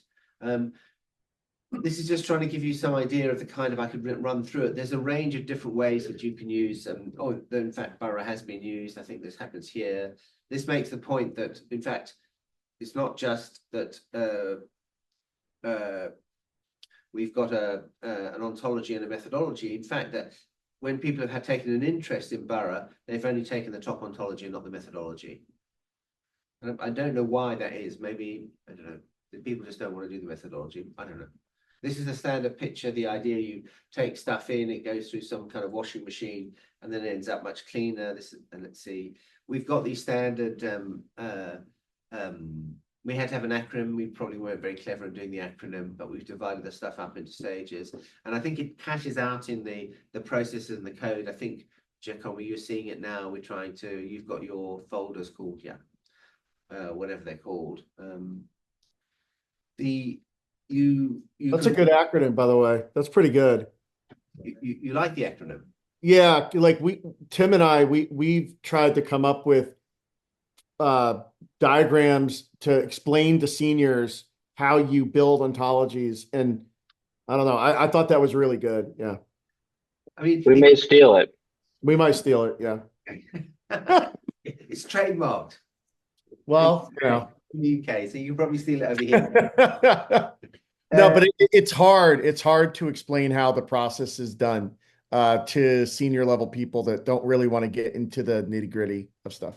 Okay, and I think if you go to the STID stuff, the early stages, I think, I mean, again, I'm going to keep a project come on, is that I think you can do, I think you're not committed to an ontology till after you've done the what we've called the computerization work. So in a sense, the front end, you could do as the front end on anything. Maybe there are reasons why you wouldn't do it. There maybe for us, it makes it efficient. It may be inefficient if you're doing BFO. I don't know. What's the computerization work? Is that just making sure that it goes through logic reasoners, or? No. So, in fact, maybe the slideshow you'll see more. I think what you're trying to do. I came across there's a woman called Susan Starr, Laura Susan Starr. I'm not sure of her name. She West Coast Science and Technology Studies (STS). And she did a lot of work on infrastructure, computer infrastructure from a sociological point of view. And what she said that what you do is you've got to be ethnographical. So what the ethnographic is, the ideal ethnographic embeds themselves in these primitive tribes in the, I don't know, middle of Buffalo. I'm sure they're primitive tribes in the middle of Buffalo, and tries not to influence what's going on and observe. And I think what we're doing is that the intervention you do at the early stages, you're not trying to impose an ontology. And we had this discussion earlier about whether or not people have an ontology or not. And I think most, well, whether they do or they don't, for the first bit, all you're trying to do is clean it up. So there's data cleansing, there's spelling mistakes and stuff like that, which is all a problem. There's foreign keys, you make foreign keys explicit. There's a whole, when you start looking at the data, there's a whole lot of ways of making it more solid as you go through so you can play with it. And there's this other thing that I don't know where we talked about, I don't remember here, I've been talking about it so much, I don't know where, but where you unify the types, where you dump everything into the domain, which means that you can swap between different structures really easily at low cost. So the other thing is that I see this as an evolution thing where you want to get as many generations as possible. You want to do it as fast as possible. So you've got to reduce the cost of change and the cost of testing. So you've got to, what we found is that there were things that we wanted to do because we thought they'd make a difference. And we do one thing and it would take a week. And, you know, we'd be working flat out to try and get it done. And we said, look, if we could do this in 3 minutes, we'd be doing it all the time because it would be trivial. We just do it. So the idea is to reduce the cost. Sometimes doesn't matter because you can run the stuff overnight, but it means if you run the stuff overnight, it means you can only run it once a day.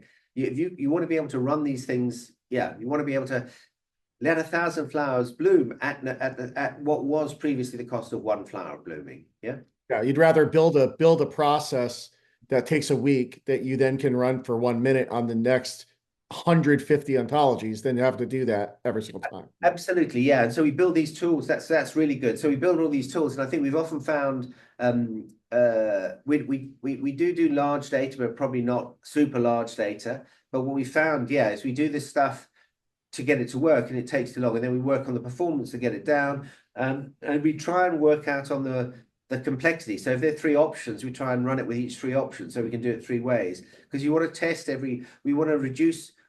We want brute force to be the natural and obvious way of testing these things. So we can use our imagination for other things. I think there's a quote from Whitehead where he says the mark of higher mathematics is where the notation does a thought for you and you don't have to, so you can use your thought for something else. And he's got something like thinking to get bright ideas are like cavalry charges. You can only do them once a day or once a week or something.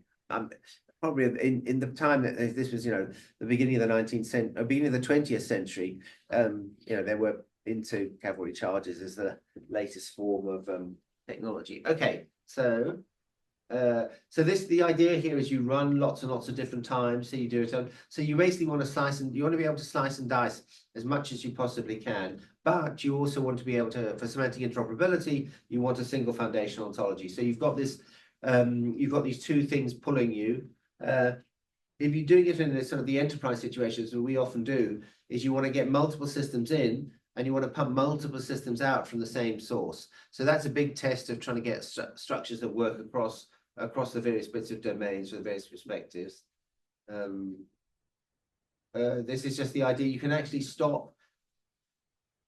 This is one way we cut up the bits and pieces here. And this is probably, we can do most of this in the computerization phase, is that you can do it stage by stage. You don't have to go straight to the ontology. If you're just cleaning up the data and you want something back in 3 months, just clean the data and shove it back.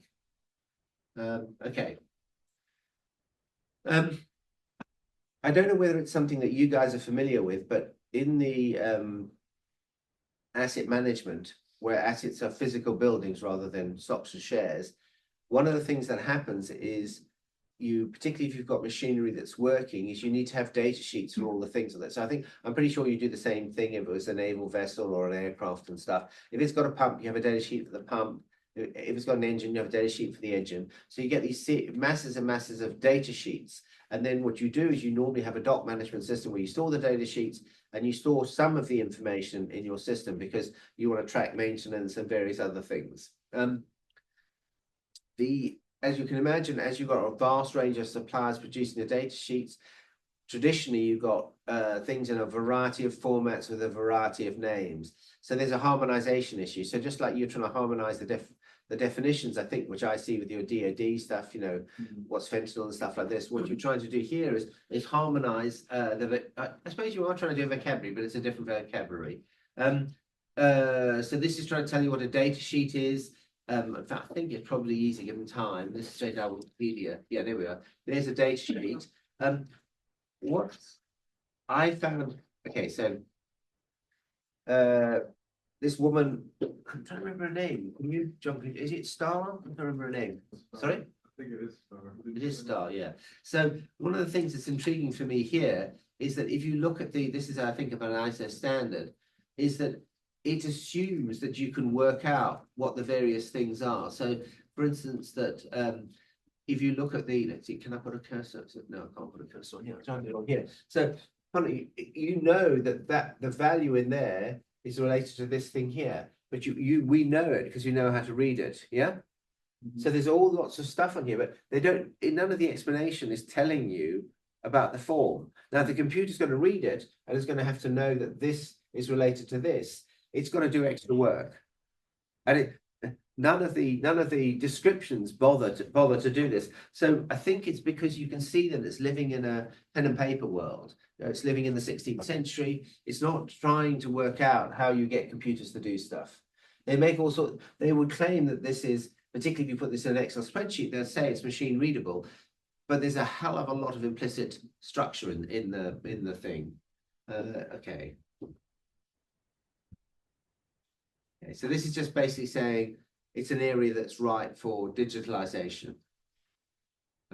Okay, so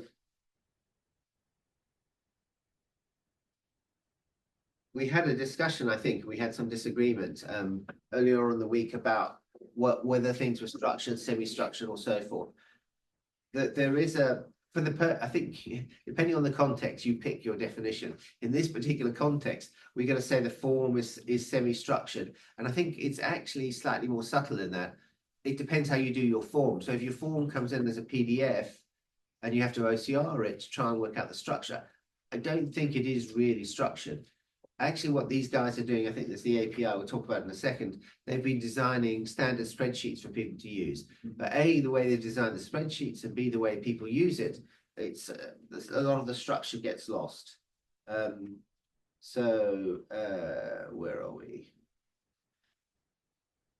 So what we're saying is what the cross and the tick here is that the thing on the right, the centrifugal pump data sheet is a form, and you can see the structure, and the thing on the left is much more like a table. Oh yes, this is, I like this. This is one of the early editions of Linnaeus's classification. And what's interesting is that he's built something graphy. He's built it a weird table. If you look at, there's a structure in there. So there's a whole lot of implicit structure in the way it's done, and it's a kind of a form. It's not a traditional way of doing a form, but it's a form in the sense that the position and the layout tells you something about what's going on, and you've got to join different bits in one side with the other. So, for example, you know that this goes with this, goes with this, goes with this, but it doesn't go with that. And you've got this other line that tells you can't jump over. And I think there are other weird things. I can't remember, I was looking around, they're weird. Just because I imagine when they did the typesetting for this, they had problems. They got various problems about how they jump across. You see, where the jumping across is non-standard. Okay.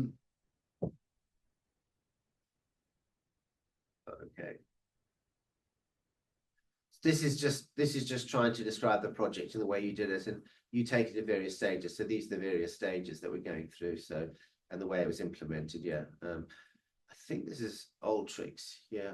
Okay. And pipeline orchestration. So the collect we talked about is where you get stuff in our stages. So they found, this is the analysis of the things that they found. I'm trying to look at the numbers of the various, I think I need to remember these are the data set specifications. So these are the types of data sheets rather than the instances. And I think we were playing with a whole lot. I forget how many there were. Okay. So, and I imagine maybe Mark, you may have done some stuff like this before. I don't know, it was other people. I don't know, you maybe John, maybe in this existence or previous existence. So what I think the decision was to do, because it's easy to do in Excel, the initial thing was to do, is you take every cell on the spreadsheet.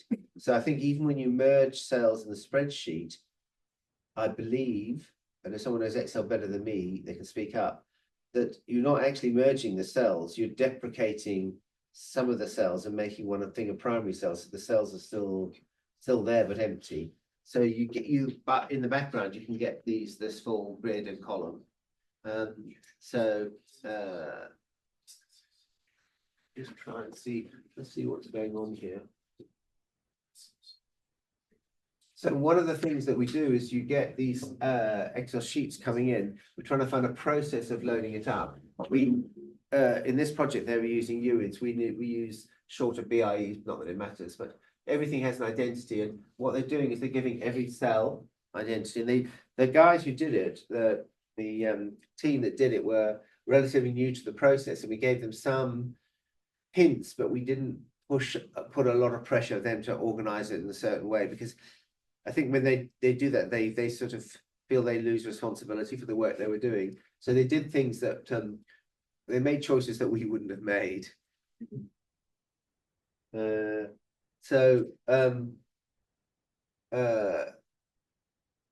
this case here, we're getting this at the load. We IDing all the cells. We're starting to classify the various cells down here, the way they work. So we then get this more as a unified table. It was pumped out in Cyto, and we also pumped out Neo4j. And these things went down. So we were trying to classify things. Maybe in some of the, let's go through here.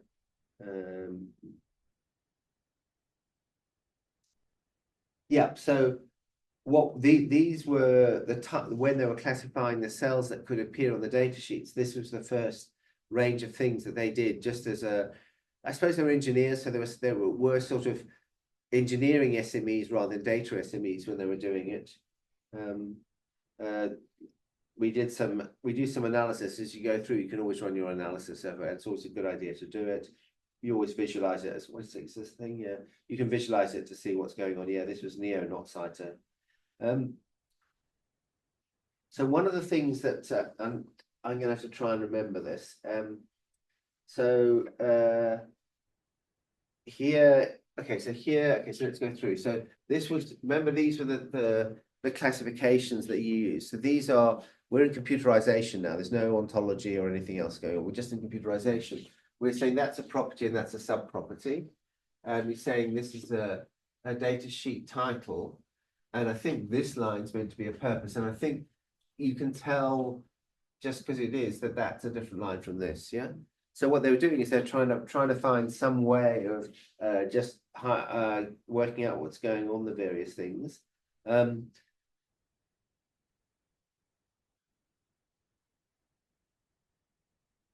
Sometimes these properties is constructed by combining things. So for instance, I'm just going to try, let's see how we do it. Sub-property facet, okay. Okay, so this is saying these are the main parts. This is one of the parts, and this is a property that these parts have. So what we're trying to do is we're trying to, at the first stage, to find the structure. So when we pull it out, we can work with it. I'm going to probably go through this quite quickly. There's quite a few things that were in here. So some of the things that you're seeing are a result of the thing that's trying to be described having a certain structure, and other things are because they badly designed the Excel spreadsheet and you're trying to fix their bad design. And that, I think that's going to be normal. Yeah, I'm trying to think whether Yes, so here, so this is our property of value input on the same cell. So there should be something that you always put a value in its own cell. I mean, that's just, you'd have thought that's good hygiene.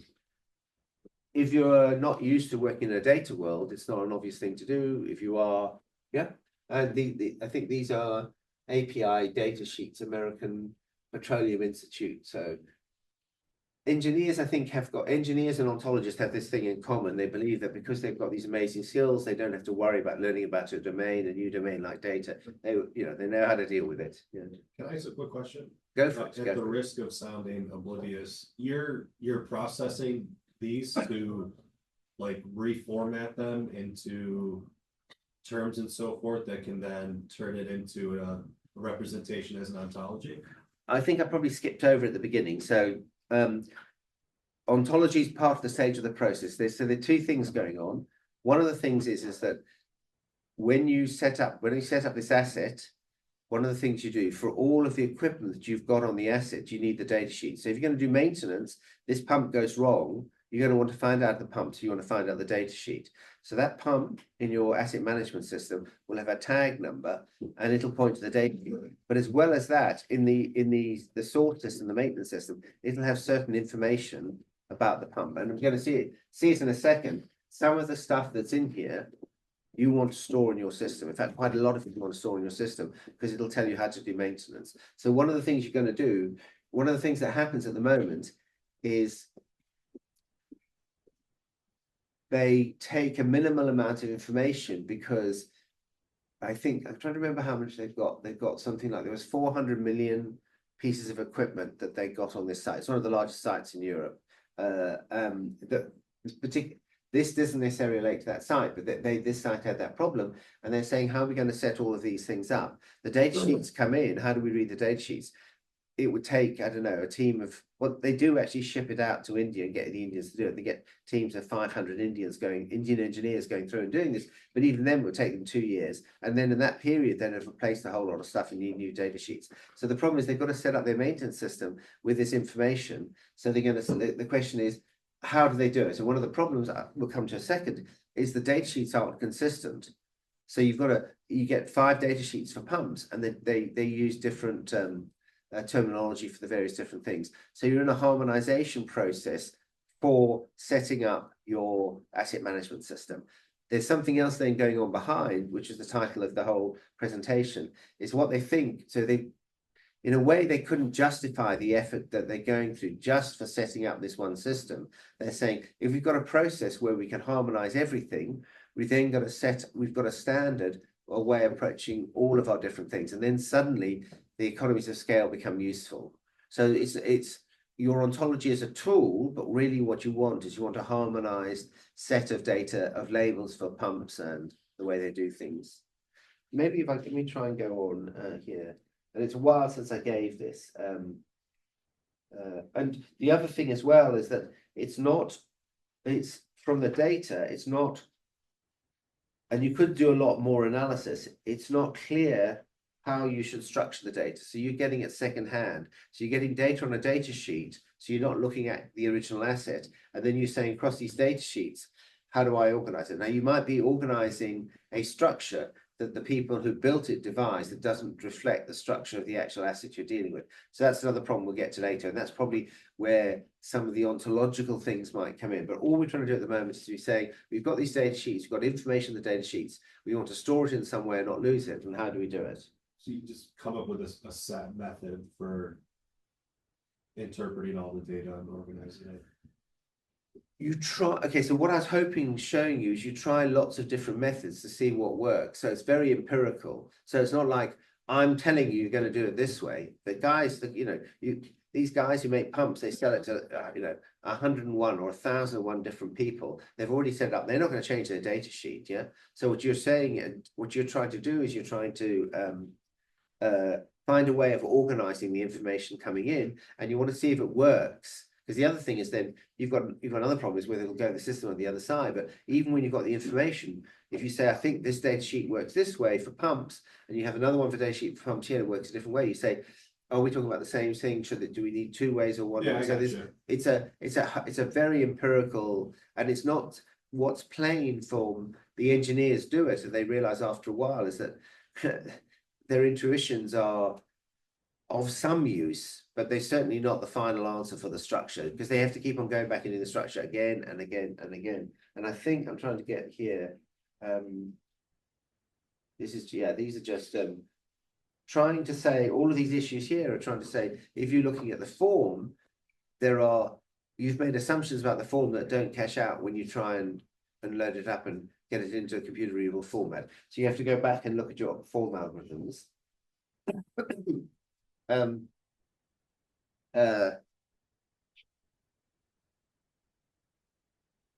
So one of the things that you get is when you start building up, you start claiming things are foreign keys.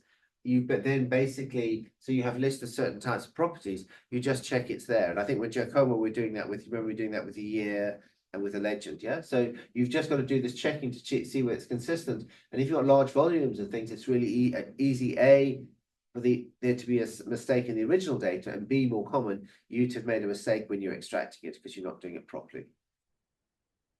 And so you just put these, you automatically put the checks in to make sure that stuff's there. You basically try and hash the Unix strings to work out what's going on. So first of all, you have auto and auto. You agree that there are these two things, and then you start saying, for these two things, are they the same? Or in fact, should it be something different? Should it be automatic? So you're building up a series of mappings, yeah?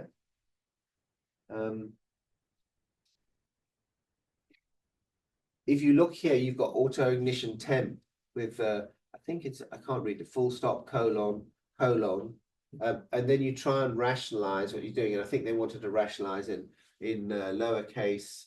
They wanted a separate auto ignition. So here you're having all of these different things. So you expect these are the different things. And this is, everyone who's done data cleansing has done stuff like this, but you just need to have a system for organizing it. So this is not claiming to be anything novel. The novel thing that we want to do that I haven't spent much time on is if we can find a formal description of the ontology of the form, that makes sense, a data ontology for the form and for the transforms that are going on, then suddenly a lot of these mappings become a lot easier because we're doing it in a formal context rather than, as happens at the moment, by hand a lot. Oh, and we realize the form in code. So okay. These are just a sort of go. Israeli rules, remember? Okay, so what you're going to do, we says, it's not that you're teaching us data cleaning and there are hundreds of people, thousands of people doing it. The fact is that you want to understand, as you mentioned in the last minute, like a form. So you would need like an ontology of data. Yeah. And the processes from step 1 to step 2 when something is transformed. We've seen some transformation. Yeah. We've seen some cleaning, and cleaning is a type of transformation. Yeah. Yada yada. Because you want to automate this cleaning and sanitization and processing. Question, or you No, making this these is a statements? clarification. You're Correct. claiming it's a clarification. Yes. Okay. I think most of what you say is true. So I think there are lots of people who do data cleansing. I think it's all done ad hoc in terms of do it. There are lots of systems do it. I mean, there's some things like address data cleansing, which they do brute force ad hoc that you would ship out. I think if you start, if on any, maybe if your team's big enough to have a data cleanser, by all means, let them do it. Yeah, I would do that if I was in your shoes. But I think in most of your projects, if you work on a project, you need to realize it's got to be done. And I think you need to do it sometimes. And I think you'll probably need to be wary of the data cleansers actually making semantic changes, not syntactic changes. And I think there is this other question, which I think you were saying, but I'm just checking, I'm doing clarification of a clarification, is that if we did our form ontology, we would be more able to automate it and produce better algorithms to make it cleaner quicker. Yeah. And there's someone who is getting in contact with me. I need to get back in touch with them. Claiming they're teaching an LLM to do data cleansing, which I was, yes, okay. Yeah. So I'll be interested to see. Yeah, data cleanser are domain experts. In a sense. Sorry? But data cleansers are domain experts in some sense, and we can gather information from their practices, but they're a bit scattered. What about I don't think, no, I think that data cleansing is a skill on its own. I mean, when you You don't think it's a brute force thing that you could teach an LLM if you have the right models? The problem that you have is the cost of a mistake. So a lot of the stuff that we're doing, the asset stuff's in some of the sites or parts of the sites are safety critical. They're explosion zones or explosion rated, whatever the terminology is. If some of these pumps go wrong, you know, the whole site could blow up because there's gas and stuff going around. So I think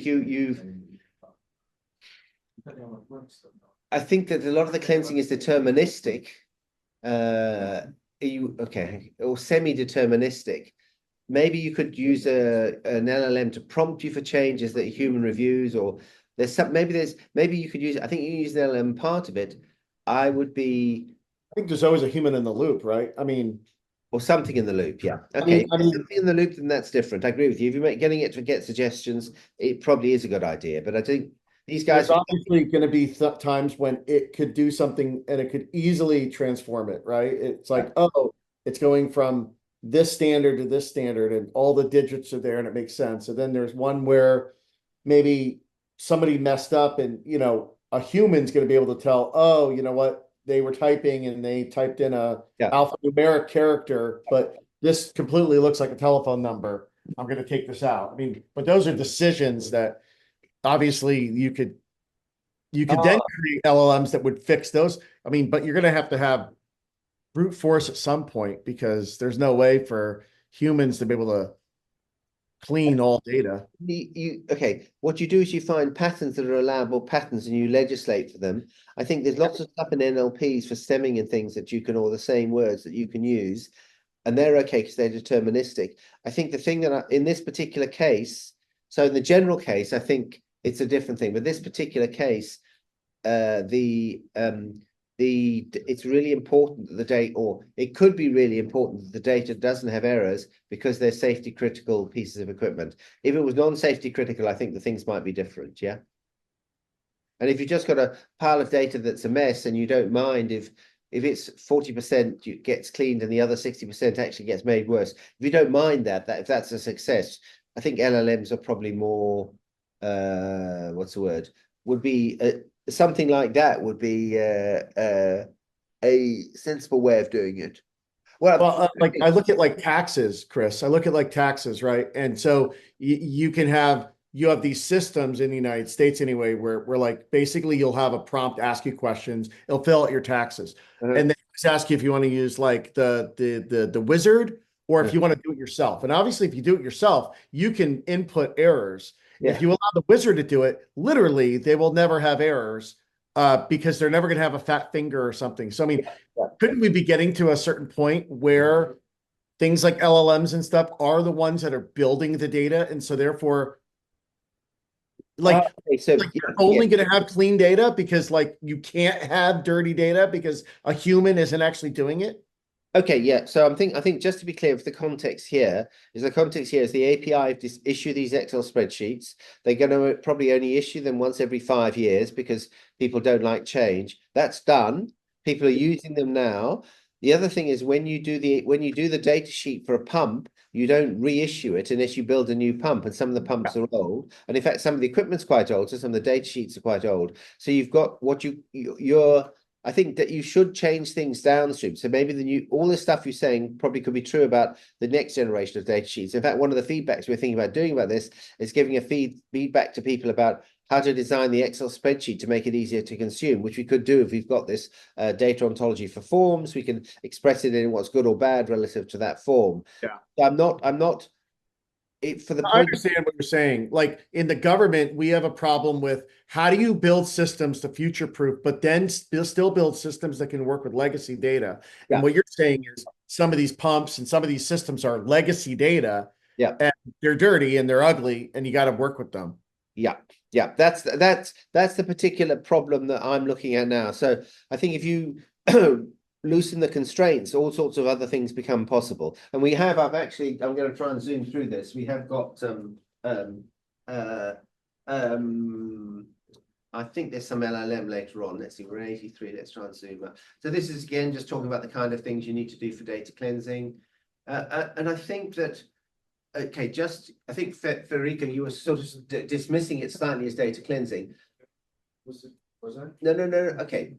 Let's assume you were for the sake of my answering my question. I think what's intriguing is that some of the structures of fixing data cleansing is very similar to fixing the structures of humans with a misunderstanding. I think their formal properties are very much the same. So I actually think learning about how these things can arise is actually helpful for when you come to do. John's nodding, yeah. Was I saying the opposite? I thought you were saying, I thought that I was getting, okay, I'm not saying, whether you, it doesn't really matter whether you're saying it or not. The impression I got that you were saying something like, this is data cleansing, we get the data cleansing expert to do it. Then I'm an ontologist and I work with this clean data because the data cleansing person has dealt with it. Okay, He needs a foil. yeah. Just You're my straw man for this. Yeah. I can imagine people saying that, yes, and I can imagine, I'm trying to make the case for, I think it's useful for the ontologist to spend a little bit of time getting some experience of how this works. And I think there will be cases where they have to do it. And I think they can add something, and particularly this data ontology thing they can add. That was I was using, use my. What does an ontology do? It talks with data, with domain experts. That's why I said domain experts. Oh, okay. I don't think this is, I think you might, okay, I think it is true. I don't, I think you talk to the data more than you talk to the domain experts, yeah? You might, when you don't understand the data, you might then, as a last resort, go to the domain experts. You really want to talk to the data. You live with the data. You need to get, you want to get in the machine's head, not the experts.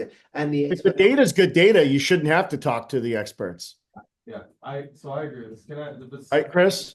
Yeah. John's saying something, yeah. So like, Absolutely, I by the think way. that's true, and it kind of speaks to the two different Yes, sorts of works that we end up doing. So Yes. I've definitely been in the data and pulled from the data and worked just with the data until I couldn't, and then I'd call. exactly. Yeah. Exactly. And so that's totally understandable. So am I understanding correctly that when you're engaged in this bCLEARer process, at this point, what you've got is, you got BORO, it's very high level, for good reason, like structure. You are, working through this process and uncovering structure. We're not, From the data. there's no ontology now. We're not touching. No, but you're uncovering some structure, right? Like some structure, relationships implicit in that. What we try, so what we're trying to do is make it, it's like this ethnology thing. We're not trying to make assumptions. Yeah. I assume that actually when they're doing with the data, they are genuinely not worried about the ontology. And I sympathize with the GIST position saying, why are you worrying about ontology? Sure. I think when you dig deeper, you find that ontological assumptions are being made, but that's not what we're doing. We're just trying to say, going down a certain level, just let's clarify the kind of structures that you're going to have. Because do you eventually, through this process, do you eventually go or get that structure somehow connected to your higher level objects, tuples, types? Oh, okay. So again, I can use you as a straw man. You're tougher than Federico, yeah. So I would really object to the word connection, yeah. I would object to the word connection, depending on how you meaning. So what I think happens is that what you see happening is you do these series of transformations, so that it's like you imagine the morphing. You know how the Hulk morphs, if you like, or something like that. It's a morphing so that it's not making a connection. It's somehow bit by bit you're structuring it till it evolves into something that's under that structure, and it will actually be a very, very. So it's not like if you do your ontology that counts the number of objects in the data, you'll end up with more objects with different relations. So I think what we're doing in the cleaning stages is we're trying, I was watching Giacomo, so I can pick on Giacomo now. Who else? Mark, you're next. I'm going to pick on you next. When I was watching Giacomo when he was doing, or Federico was doing the same thing, when they were looking at the original sheet for that world data. Do you remember I was saying how to do it, and you were going, oh, it's got this metaphysical bit, and I was saying simple. So you're smiling, meaning I'm right. Wasn't it? I'm sure I never said it's got this metaphysical. Nobody said that. Okay, I'm exaggerating. But I was trying to understand what the cells were about. I was Yeah, trying to yeah. do semantics. Yes, agreed. That's what I'm trying to say. Yeah. And your semantics was metaphysical, maybe a little, maybe.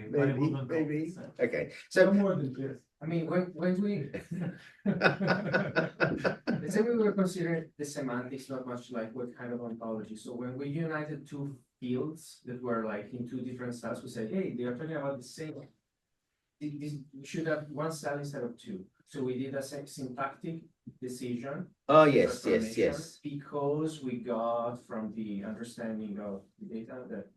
I understand what you're saying, Yeah. and I think we should do lots and lots of different cases, because I think what we're saying is we think this is a table structure, and we think that what they do in the column heading is they're trying to say it's composed of two bits. It's a faceted column. That was an error. It's like doing natural language parsing. I see word, space, word, and then I understand. No. Actually, this is one word. They made an error, and I a hyphen or something like that between the two original words. That's what we. I think no. Okay, so if I'm thinking that if we're thinking the same thing, I think you do. I think when you're doing natural language parsing, you're doing quite a lot of change. I think what we're trying to do is we're trying to do these micro changes which reveal the underlying form. So what we said is that the reason that the columns had two layers for those rows is the column was composed of two things, but we didn't have a name for the joint thing. So we then made a name for the joint thing, if you remember, and then we put it back. So what we're trying to do is we're trying to recreate the table.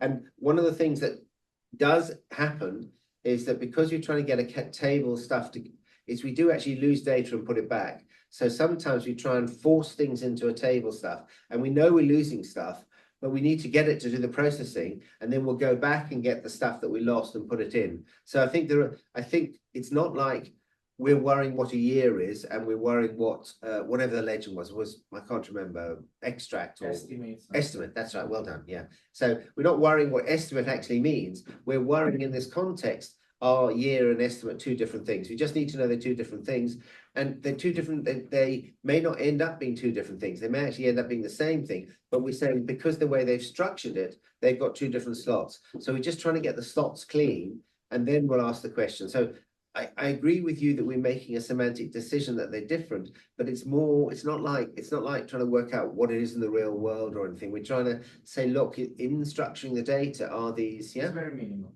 Yeah. It's like identity of the referent, yes or no. Not even. I think we're even not worrying whether there's a reference or not. Yeah, because what's an extract? Yeah, who knows?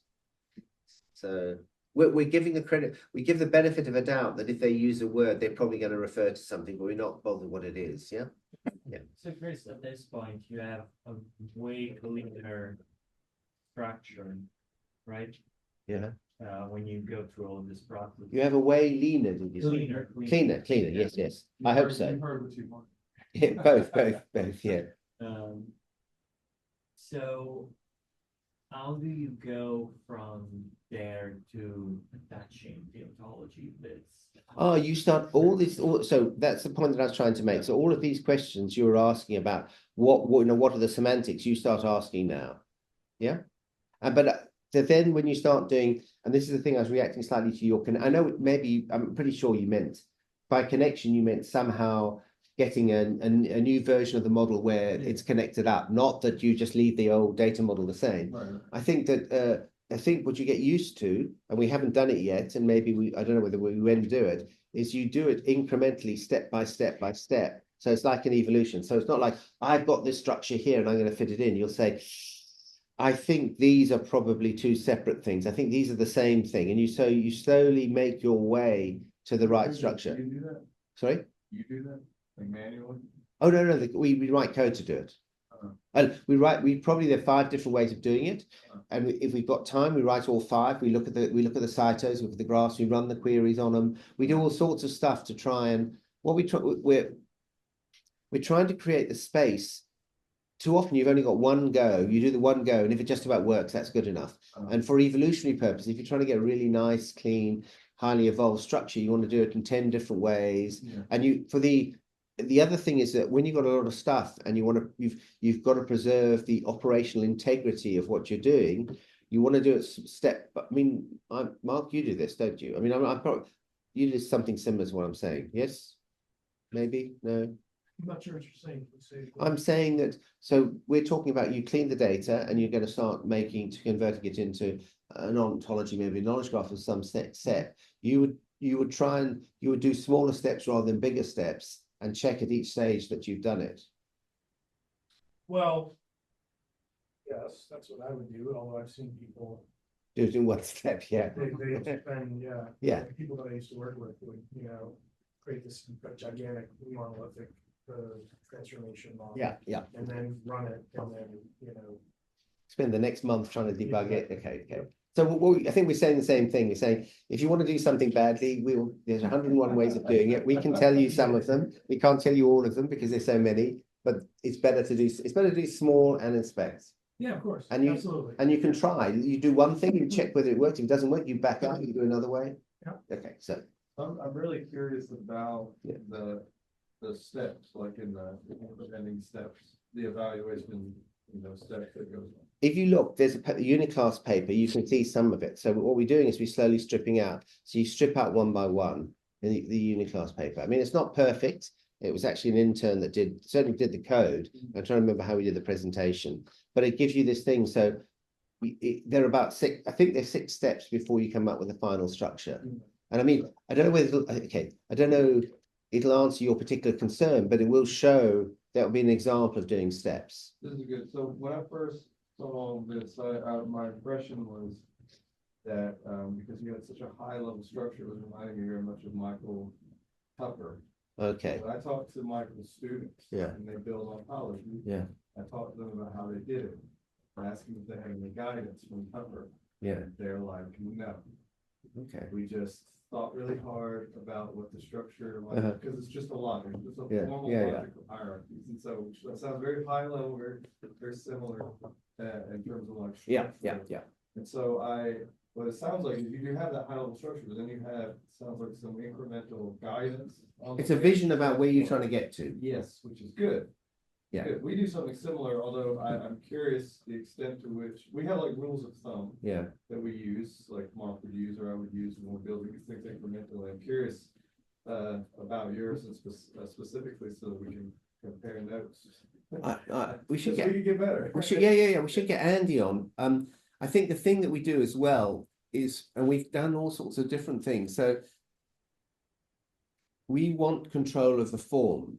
So we don't want to say, and one of the things that goes against our belief is to say, we're going to use knowledge graphs, so the knowledge graph is going to direct how we do it. So we build our own graphs and relational databases. We would output in the end to knowledge graphs. We're happy to say, if you want it in a constrained structure with these constraints, we'll output it, but we want to maintain control. And what's interesting is we've gone through, we did a period where we wanted to go from pandas or some kind of table structures to OO quite soon. So you went through the whole, all in the computerization phase, you went up quite a bit because then we've got the subtypes. But the trouble is if you dump it into the tables, as once you do the unification of types, effectively you've got your graph structure in your tables. So wanting to go to OO seemed less attractive. So we played around with the different technologies along the route. But I think the thing that we do is we'd never say, the thing that rings alarm bells to me is when I was talking to someone, I won't mention any names because then it says people don't seem to, no, everyone. Well, not, okay, is that people say, which BFO type is this? And then we're going to classify it. I don't think we do that. We sort of say, look, let's this evolve. How does this structure? Does it look like one of these? Let's see whether it meets the conditions. If it doesn't, why doesn't it? Okay, then should we start changing this? So when we've done it, is then we'll only add, we'll add the top level when it's evolved to be the right shape. And one of the things I think we had in the early days is that, I'm trying to remember the rules. You shouldn't have let me go out last night, so I can't. But you're right, we should probably try and articulate. There's a way of describing what you just said that is what we do. You just have more steps, where it sounds like intuitive.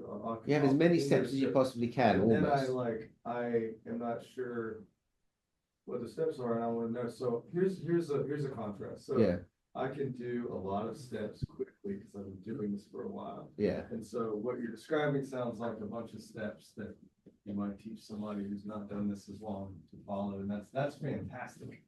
But to see if we're really doing something different, you need to know what those steps are. Yeah. But can I just go back? So I think it sounds like when you're new, you do lots of steps, and when you get good, you don't.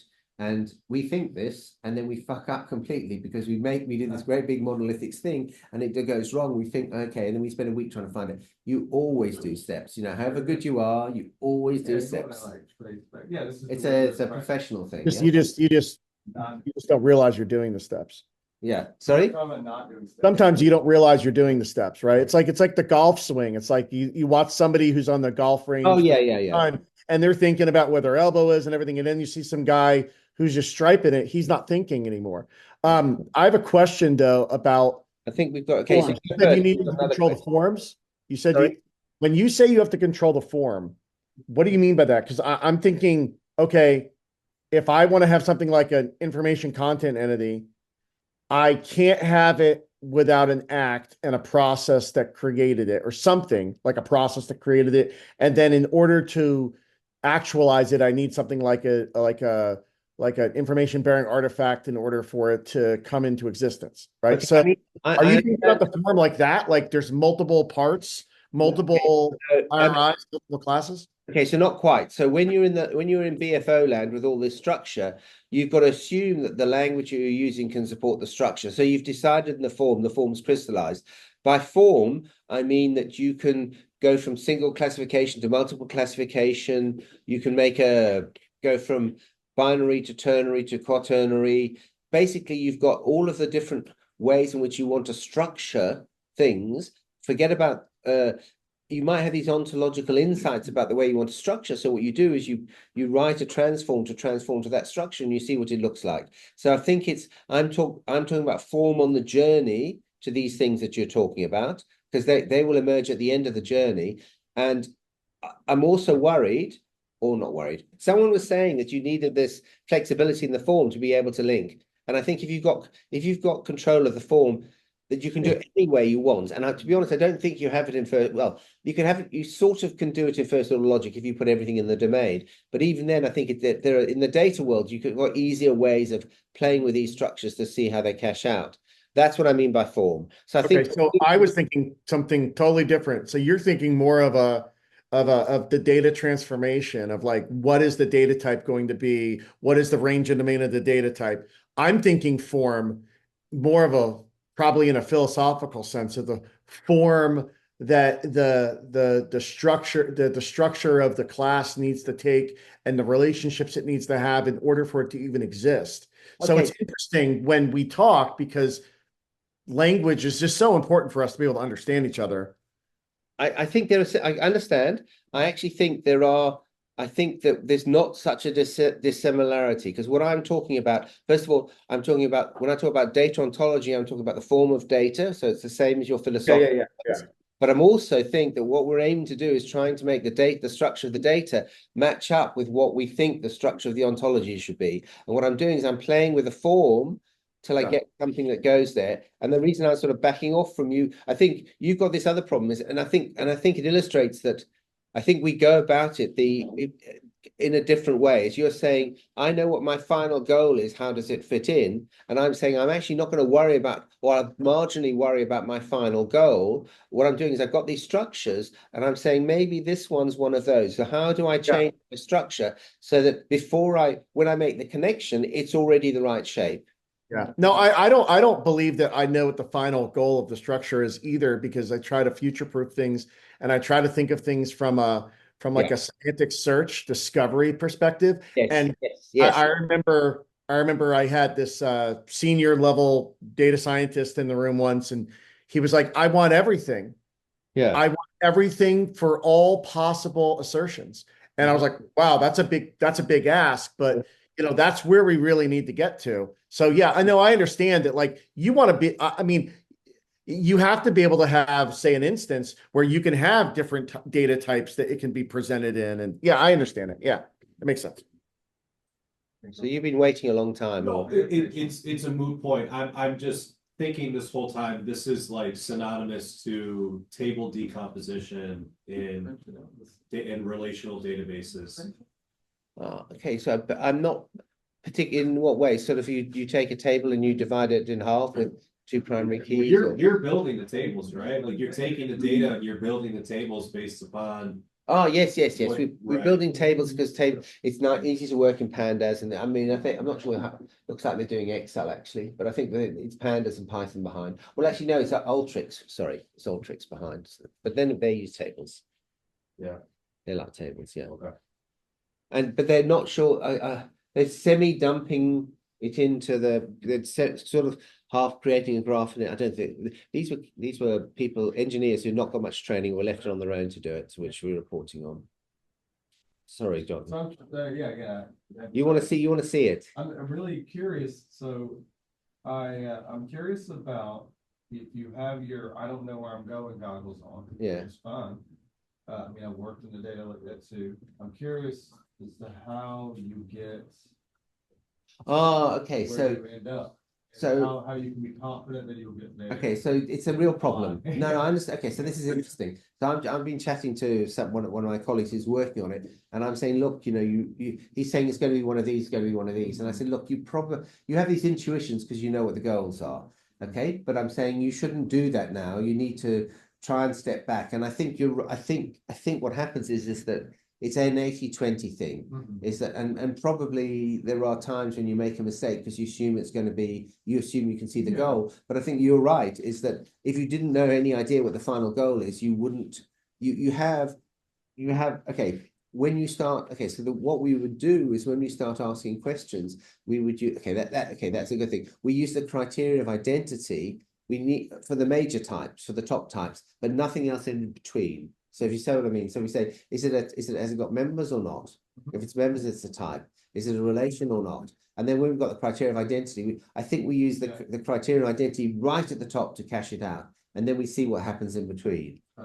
So I think there is, I think you're right to pull me up on that one. I think that when we start doing the semantics, I think the thing that makes a difference is the criteria of identity. But in a sense, then we know that the categorical type, nothing, yeah, and we've only got 3 categorical types, so yeah. Okay. There's one thing I wanted to get to here. I don't know what it's going to be. Is that yeah? Oh, this is. I don't know whether you work with standards, but I'm guessing you must have done. They're such a mess. It isn't true. Yeah. There's a thing called 4224, which is to do with that maintenance, and it's full of tables. So you think it's structured, but it's like if you want to fox people into how you work out the semantics of a table, that's the thing to look at. So this is just talking about how we do it. Okay. Once you get your tables, do you further refine them? There's yes, some of the things we went through here was the different kinds of refinements. There's 1,000 tables and 1,000. This is a massive project with these guys are playing with. I don't know. I can't remember. Maybe it wasn't on these slides. They've got things about trying to sort out the names. In fact, maybe it's on some of these things here. I don't know where it is. Is it? Okay. Let me just see. Okay. No. Okay, we went past it. There's we haven't done documentation of the process, the way they go through it and the number of tables, or we haven't done a lot. We've just let them do it. Maybe we go back, and they're not, because they're relatively new to it, they're doing it very inefficiently, but there are lots and lots of different tables, and they go back and forth, and they do recycle. So you clean something up and you use it as a benchmark, you put it down the front and you run it through again, sort of on the names and things like that for the mappings. Now I think I'm trying to remember how this goes. So one of the problems is that when they shoved the raw sheet in rather than the analyzed data, as I think that it's let's see if it's this on the next slide, and I can't see because there's not enough granularity. No, it is this slide. Okay, so yeah, maximum is greater than minimum. So one of the things that they were doing is that when they were reading it, they weren't able to divide up the columns in a certain way. So every time they shoved it through, it would make a correction. I'm trying to think. This is maybe if I can do it on. It's not, my eyes aren't good enough. So what it was doing is it was being too clever. So it wasn't a hallucination's unfair because it was actually doing clever. It was assuming that where is it? I can't even read this. So I don't know. Here we go. Okay. You've got maximum and minimum here, and then it's got rated. And I think because it saw maximum and minimum, it changed this. No, you can't see the value there. Yeah, so if you shove this in raw into the LLM, it couldn't work out what's going on. Maybe if you then fix the tables and got a cleaner, it would do a lot better. So this is a good case. So it saw maximum, minimum, it saw the numbers, and I think it was saying that, let me get it right. It was assuming that this was I can't remember now which way around. So there are the density of the data here and the lack of transparency, the opaqueness of the structure makes it really, really difficult for the LLM to do anything. In fact, sometimes makes it difficult for the human to be able to do anything. And so part of the thing you can see, if you clean this out, you get all these other tables, you get the structure right, you work out the underlying form, you translate it out into effectively, if you like, do an abstract syntax tree on this to get it out into the structure, then it's probably, yeah. Can you share this? I would love to be able to talk to you, Chris, more about this right here. It's on I'd like to send me an email. Could we set up a time? I really want to know more about this right here. Okay, that's cool. If you do I can. Chris is on the Slack channel. Yeah, I'm on the Slack channel, but this is online. This is something thing I gave to the 4D SIG. I'll message you on the Slack channel. Maybe Yeah, and I'll give you the link. Or okay. if you can remember the title. I can't remember the title, but if you can LM base extraction, I'll remember that. you Yeah. search for it in academia. I think it's on academia. So I go to the Slack channel right now. I'll send you. again, I was planning to do one more, and unless you particularly wanted to do, let me see. Oh no, I need this. There's two more, and I was planning to do one of them. And I think this is the sort of work I've been doing with Dr. Moore. So this is a table. You've got the table, and we're trying to work out how to break it out. So one of the things we do is we say you've got a row here, you've got the columns here, and you have the cells here. So we break it out into three different things. We then try and, if you like, we start trying to label these things, a date, times, a period, got these things here. So we are amalgamating these two. We're trying to say much more about what's going on. So the problem we've got here on an FX is that a trade is between, cheers, that's okay.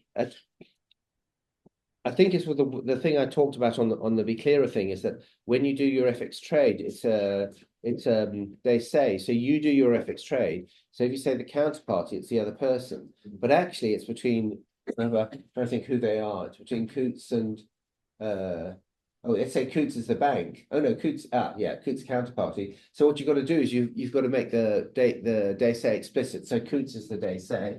So these are Coutts transaction type. This is the Coutts transaction number. This is the Coutts counterparty. And in fact, on the trade, the other person who's doing the trade is going to have the mirror image of the same structure, but with the roles shifted. So what you've got is, sorry? Do you model, are you labeling this stuff by hand and sorting out that column is talking about currency by hand? So that's a period between date and time. Are you just saying? What we do is we do code that says when you read it through, you amalgamate these things to date time. We probably split it down to date time. We've got when you're writing the code, are you looking at the columns and going, I'm going to write code that spits out? Absolutely. Sorry. Yeah. So that is literally what we do. Yeah. Okay. So you've got to, what you do is the way in which you make the machine talk to the machine is you write the code and then you run the code again. Yeah. I mean, in terms of date time splitting, you've probably got a general routine that you run 101 times, but you probably then marshal that routine to do everything. Yes, yes. But the reason I'm a bit confused is this is from a 2008 presentation. What I'm trying to do is more show how the idea is you're changing the form. You have a table form, and afterwards you've got a different form. So there's a form shift. So remember, you were talking about connecting. What I'm trying to do is, okay. Yeah, we're on the same page. I'm just trying to sort this out. I want to be crystal clear about where we differ and are similar. So far, it looks like we're doing. Okay, so one of the things that happens quite a lot. So let's say, for instance, you get a misspelling. So when you're running through, you can say, what we'll do is we can raise it as an issue. We can send it back to the source system and tell them to fix it. Yeah. Sometimes we're given a dump and we know we're not allowed the source system, or they won't change the source system. So we'll have code in there that says at this stage for reckon 616, if the value is that, change it to this. So all of the amendments are there, but what it means is you've got auditability of all the changes. Yeah. You've got full traceability of all the changes. Yeah. Good.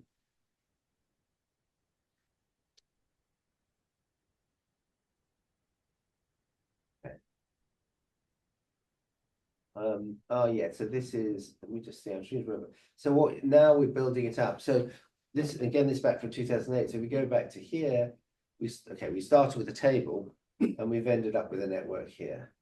So that's just a, You just yeah. taught me another way to do these presentations. I'm definitely gonna be doing this. Looks good. Yeah. It's sleek. I like it. okay, good. Okay, good. So this is just, okay, so I think I suggested to these two that if they're trying to get a feel for when you're working with the Excel spreadsheet, which I think is a good way at the manual level to start, so you're working way through, this is one of the examples. In fact, the two slides, the previous slide showing this is things that I suggest they look. So the other thing that we do a lot of, we did a work with this is some work with contact lenses. This is something called a dry lot run. Actually, I can't remember what a dry lot is. Anyway, you pull up propylene and a monomer, apparently. I don't know. Maybe you guys know something more about contact lenses than I do, but what's quite nice is that it's a stuff mereology. So what you do is you end up, you put all of this stuff together. It's sort of, there's a lot of mereology in some of these production lines, and I think that's common for production lines. But the idea is you can see over space and time. The other thing they were doing here, which is quite interesting on identity, is they were really keen on provenance. I think I mentioned it before, when you find a lot's gone wrong, there's an infection, you want to be able to trace it back. If you've got really bad tracing, you basically have to take, you take the week that this lot was done in the factory and you bring back everything that was made in the factory for a week, whereas it might actually be traced back to a particular batch of water or something you put in which case orders of magnitude less contact lenses get thrown away. But that's a background. But this is, so one of the things, because we've got identity as space time, and going back to your question, so the questions are good, John, because you're getting me to think about what we're doing, is we do a lot of identity. I mean, a lot of the things we're really arguing, is it the same set?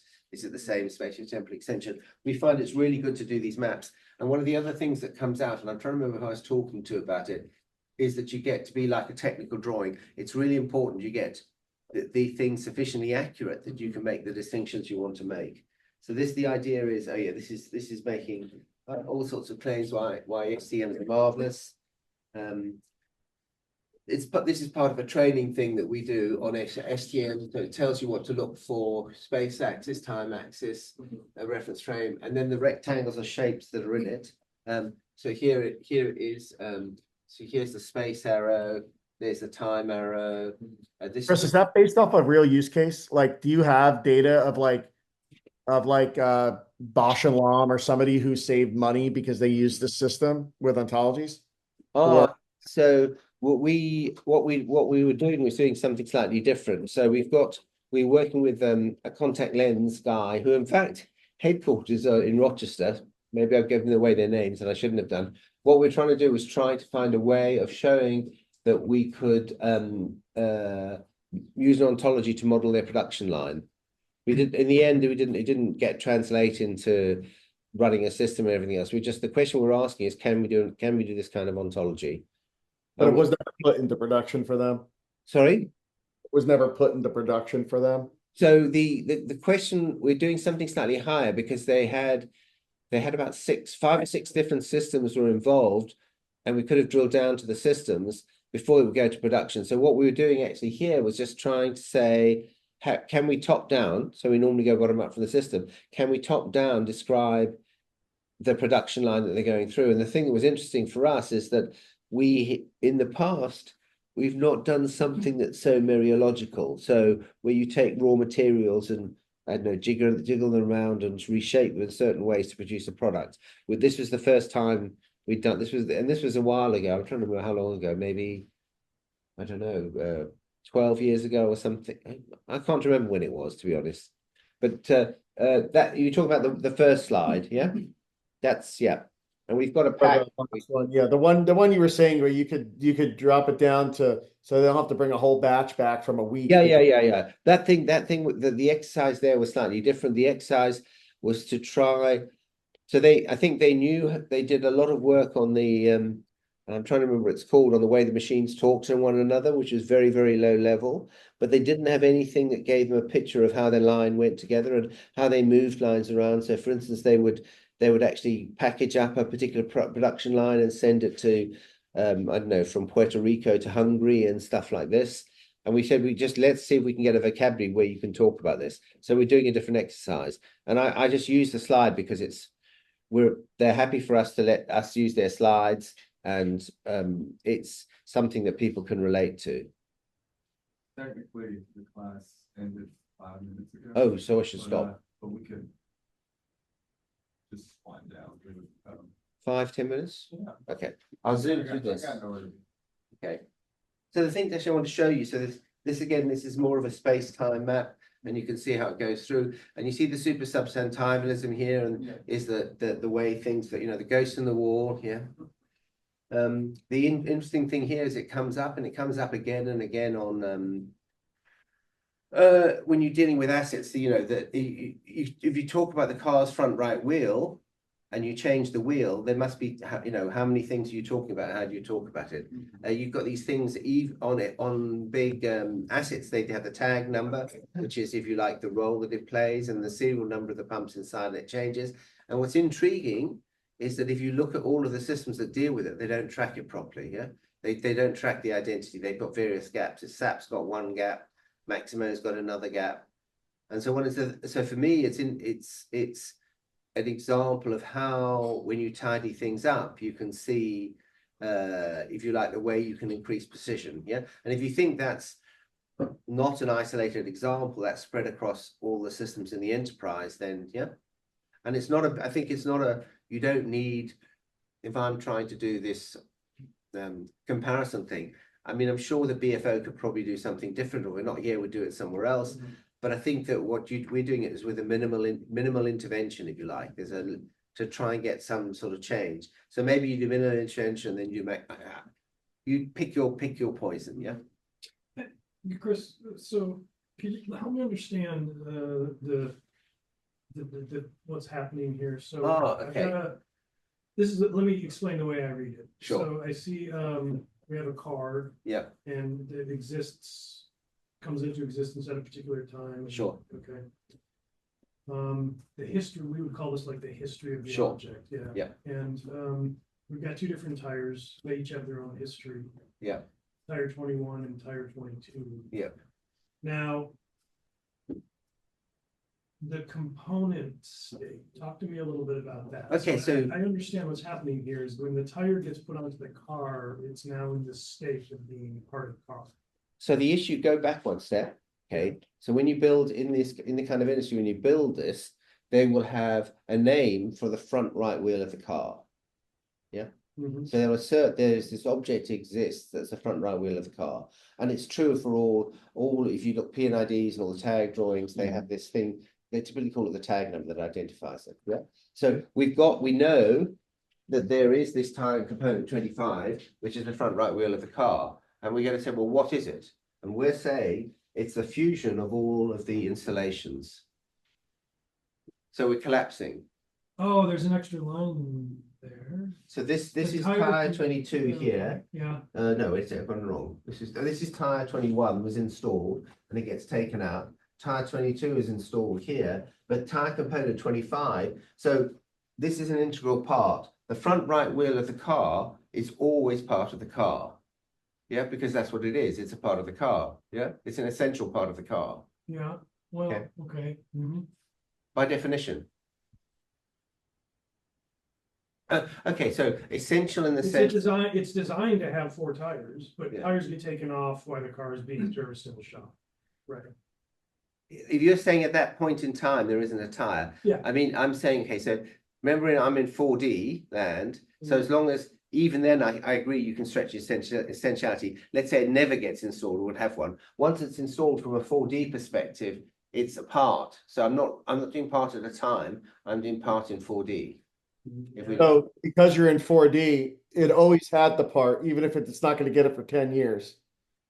I didn't hear all of it. That sounds right. Yeah. I said, since you're in 4D, you're coming from the perspective of like Time- Yeah.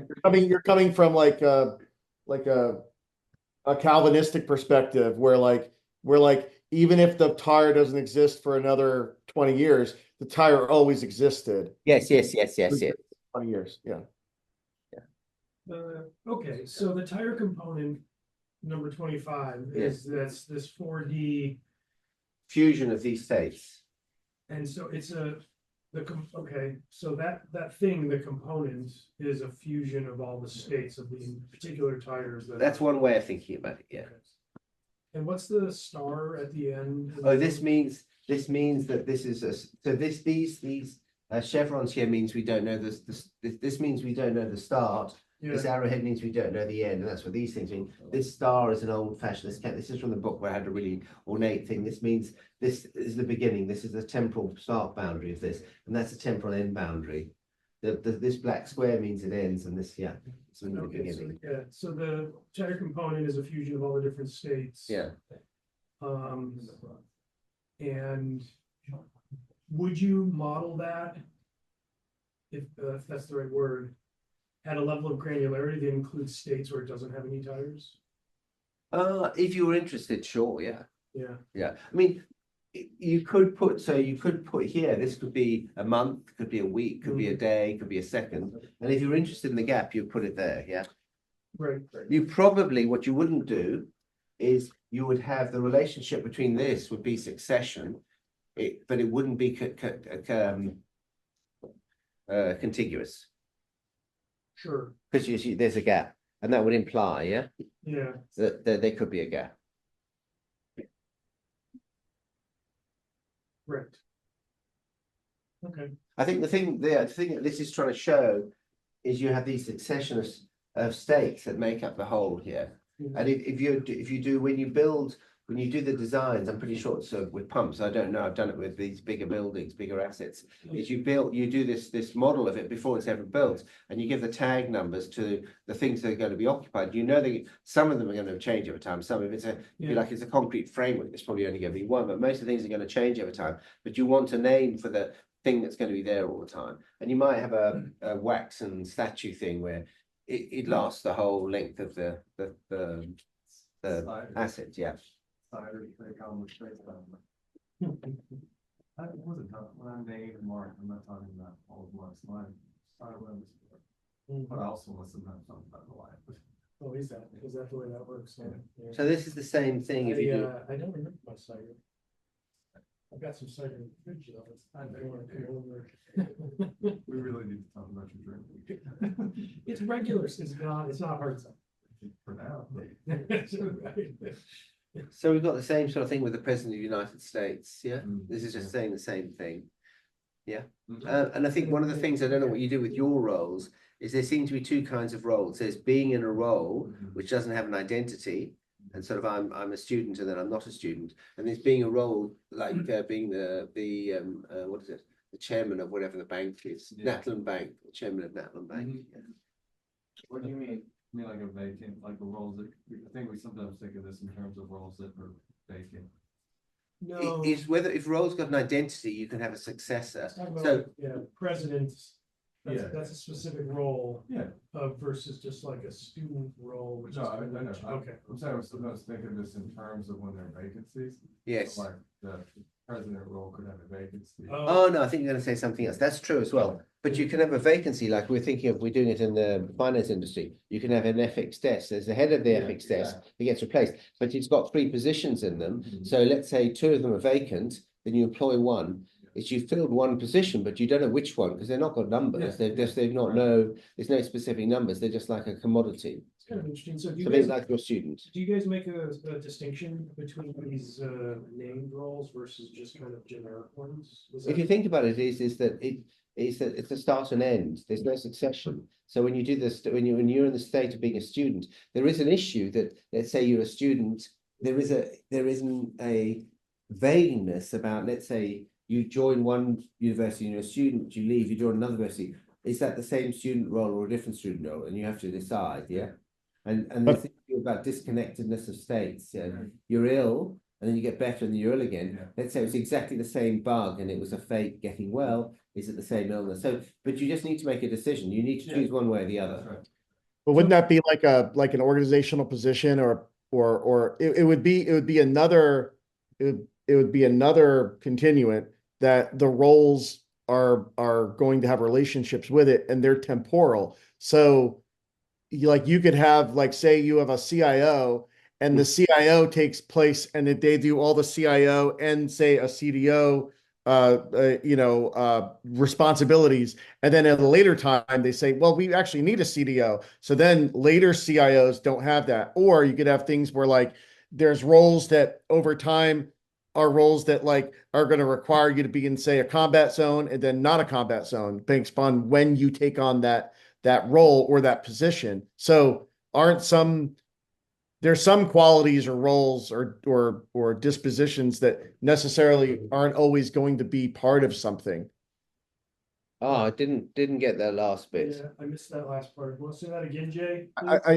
I said that if we want to say that there's roles, I mean, I think like in some of the agencies, there's whole departments where, like, they were set up to be like in a forward operating area, and then they still have people in a forward operating area, but then there's people that aren't in a forward operating area that take a role from a forward operating area position, and then for, like, say, retirement purposes or something, you get a higher retirement rate if you're in a forward operating position, but then they have to bake out the fact that this role is for a person in the forward operating area, but they're no longer in it. Like, so there's temporality to certain roles that get applied to certain positions, right? And so they're not always going to be consistent, right? Can I do this in a different way? Because I think it's part of the same thing. So one of the things that's interesting is that in Germany, it's really common to have joint managing directors. Mhm. One of the organizations that we worked is that when you took on a new role, they decided you shouldn't replace them. In other words, the guy shouldn't retire and you take over. Is for the first month, you should do it together. So I think that roles are really malleable. When you actually go look at the details, they run them in all sorts of weird sorts of ways, but you've still got to work out where the boundaries are, whether it's the Yeah, you same. have to timestamp them, and you have to understand, like, oh, at this time there were two people doing this role, for that 1 month, and then then there's only one, or then it gets really cut. So then I think it's how can I do it? I think we regiment the use of roles to make it easy for us to talk about. And then when we've got a problem, we relax a little. But there's nothing inherent in the role that says it's only. I thought it was inherent. A role could only be occupied by one person. And you keep getting told about these German managing directors and all these other things that are going on. Okay, so hold on though. We've been struggling with this a little bit within CBP with respect to, well, it doesn't, I don't know, I don't need to get into the particular context, but so there's a distinction to be made between a named role like a position, supervisory border patrol agent. Right. A person as a matter of record has that role. But somebody else, let's say the deputy supervisor, will be the acting supervisor for a period of time. Let's say the named person is on vacation or they've been temporarily assigned to another location. Now, it's not clear that they have taken on that person's role so much as they have taken on a set of duties or responsibilities. I think, okay, so I've got a problem with what you just said. Well, so this touches on, maybe ask this question and then you can ignore my question. No, I don't want to ignore the question. I want to try and I want to poke at what you just said. That's okay, but I think it ties into a question I have about something you said earlier about these named roles like the chairman or the president. Is in January, does Biden transfer the same role over to Trump? Okay, so can I go back? Can I go back to the other thing before I forget it? We don't have to answer it. You said a person's role. The role doesn't belong to the person. The role is normally a part of an organization. See, I would call that more like some kind of generic position description, right? So we would model that within BFO on the information side, that there's some document that describes a role like what it means to be the president. Mhm. It's got the directive force. Yeah. And it's within the context of an organization, there's all this other doctrine and policy surrounding it. I mean, whatever thing describes what the So president. to me, the role but is the like, roles are the particularly role is like, individuals. the role is an essential part of the organization typically. I mean, it Yes. can go out, so it's like the No, front yeah, wheel of yeah, the car. yeah. And I think then, Organizations are almost universally defined by their roles, right? Yeah. and then it's not that, I think you're asking a question that assumes there's some kind of essence there. I think what we've got to do is you've got to say, where do we want to draw the boundary? We pick and choose the boundary. So it's not that he's not really the person because he's acting. We say we want to make a distinction between acting this and the real this. And I think you've probably got different roles and responsibilities. There's different powers that you have, if you like. So if you're acting, you can't assume you're going to stay there. You're going to go away. Whereas if you're there, you've got thinking. But in terms of executing what you can do while you're in the position, your powers, they're the same. And I think you just need to delineate that. And I would tend to do that as counterparts over possible worlds. I would say, just like the way you'd what's the word? Cash out dispositions in a possible worlds and a Lewisian counterpart possible worlds where you do the same thing. But if you don't want to do that, you want to do it in the actual world, you would say disposition. So so you don't make, okay, I'm sorry to go on. No, that's on okay. this, but you don't make a distinction between the generic transportable aspect of the president or chairman role versus the particular role that individuals bear. I'm using BFO language now. So During their time as chairman or. So they do here. So if you look here, what I think what you're talking about is you've got the chairman's Mr. Jones state and the chairman's Mr. Smith. In fact, if you look at the top row, I think the individual bearing the role is the chairman's Mr. Jones state. That's Mr. Jones bearing the role of chairman. The chairman's Mr. Smith state is the Mr. Smith bearing the role of chairman. So we rarefy it. You take the fusion to get the chairman. Yeah. So I think we're making the same distinctions. I think the thing, okay, so the interesting thing comes is how much you can slice and dice space time to get the same distinctions that you've got over there. And the really interesting question is when it's where you find it, where you might say that it's formally impossible to do it. And I think that comes with the statue and the clay stuff. I think it's hard too with the tribalistic data of these organizations. Mark, do you guys use billets at CBP? Yeah. Okay, so then you have the whole thing of like, what the heck's a billet? Because what I was trying to talk to Mark earlier was, I think it was a CCO BFO office hours a few months ago where somebody had from, I think they were from CBP and they were trying to talk through this problem. And it was like, it was really hard because sometimes you'll have a billet that gets filled, but it's filled temporarily by somebody else who's actually in a different role. And it makes it really hard to have organization over this over time with temporality and then you know with provenance, lineage, and pedigree. Right. Yeah, absolutely right. We haven't solved the problem. We're just wrestling with it on this particular project that's come up. So, it's hard to say if we're actually when we're going to come up with a solution that works within BFO. It's also a little bit about granularity and to what extent we actually need that kind of fidelity to accomplish what we're trying to accomplish. Chris, so do you bring into this in any place the documentation that prescribes the nature of that chairman of the land banks? I think this is a topic that we can explore a lot. So yeah. You can bring in the documentation. But what it is, if the documentation is describing what's happening in the real world, particularly dispositions in the real world, is we tend to not bother because you don't need it. In order to do most of the things you want to do, the documentation is not relevant. Yeah, you don't. I think my feeling is, I know where John's going to listen in now because this is something he wants to say now completely nothing wrong. But my feeling is that because you haven't got the expressiveness of talking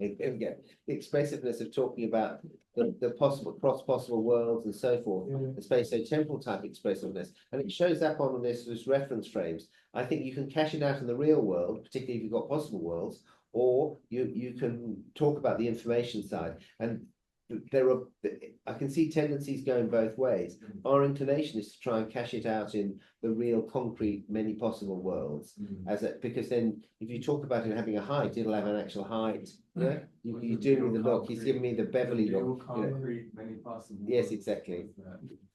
What? What? You're doing a Barry. You're doing a Barry. Yeah, you're doing a Barry. This is an incredulous stare. it's He like- could do an no, no, incredulous stare. It's Give me an like- incredulous I stare. can't be, I'm not sure if you're taking like, if you're just using concrete the way Lewis does. Lewis, yeah, I'm just doing Okay. Lewis. So you just, I'm okay, it's possible worlds.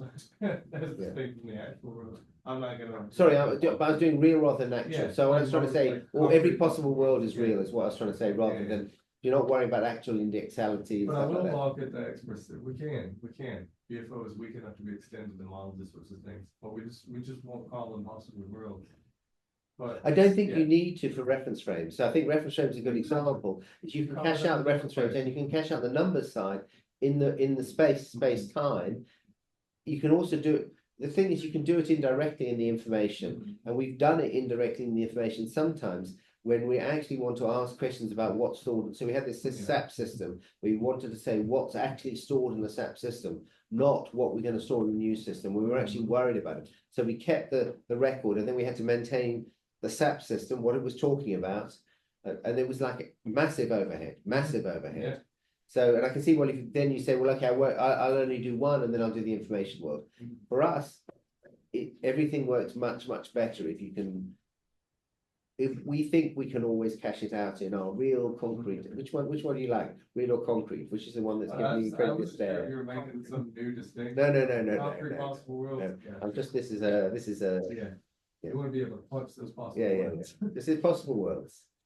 We should, so we should. Well, no, the reason I'm formally doing, wrap up, 'cause I don't wanna keep. Okay, sorry, yeah, Quite a bit okay. over. But continue talking if you want. I'll do, there's a few more slides and I'll just do them so I feel good and then I'll go. You can shut. Sorry about this, I didn't really expect it to. You don't have to stay, of Okay. course. Like, Yeah, That's okay.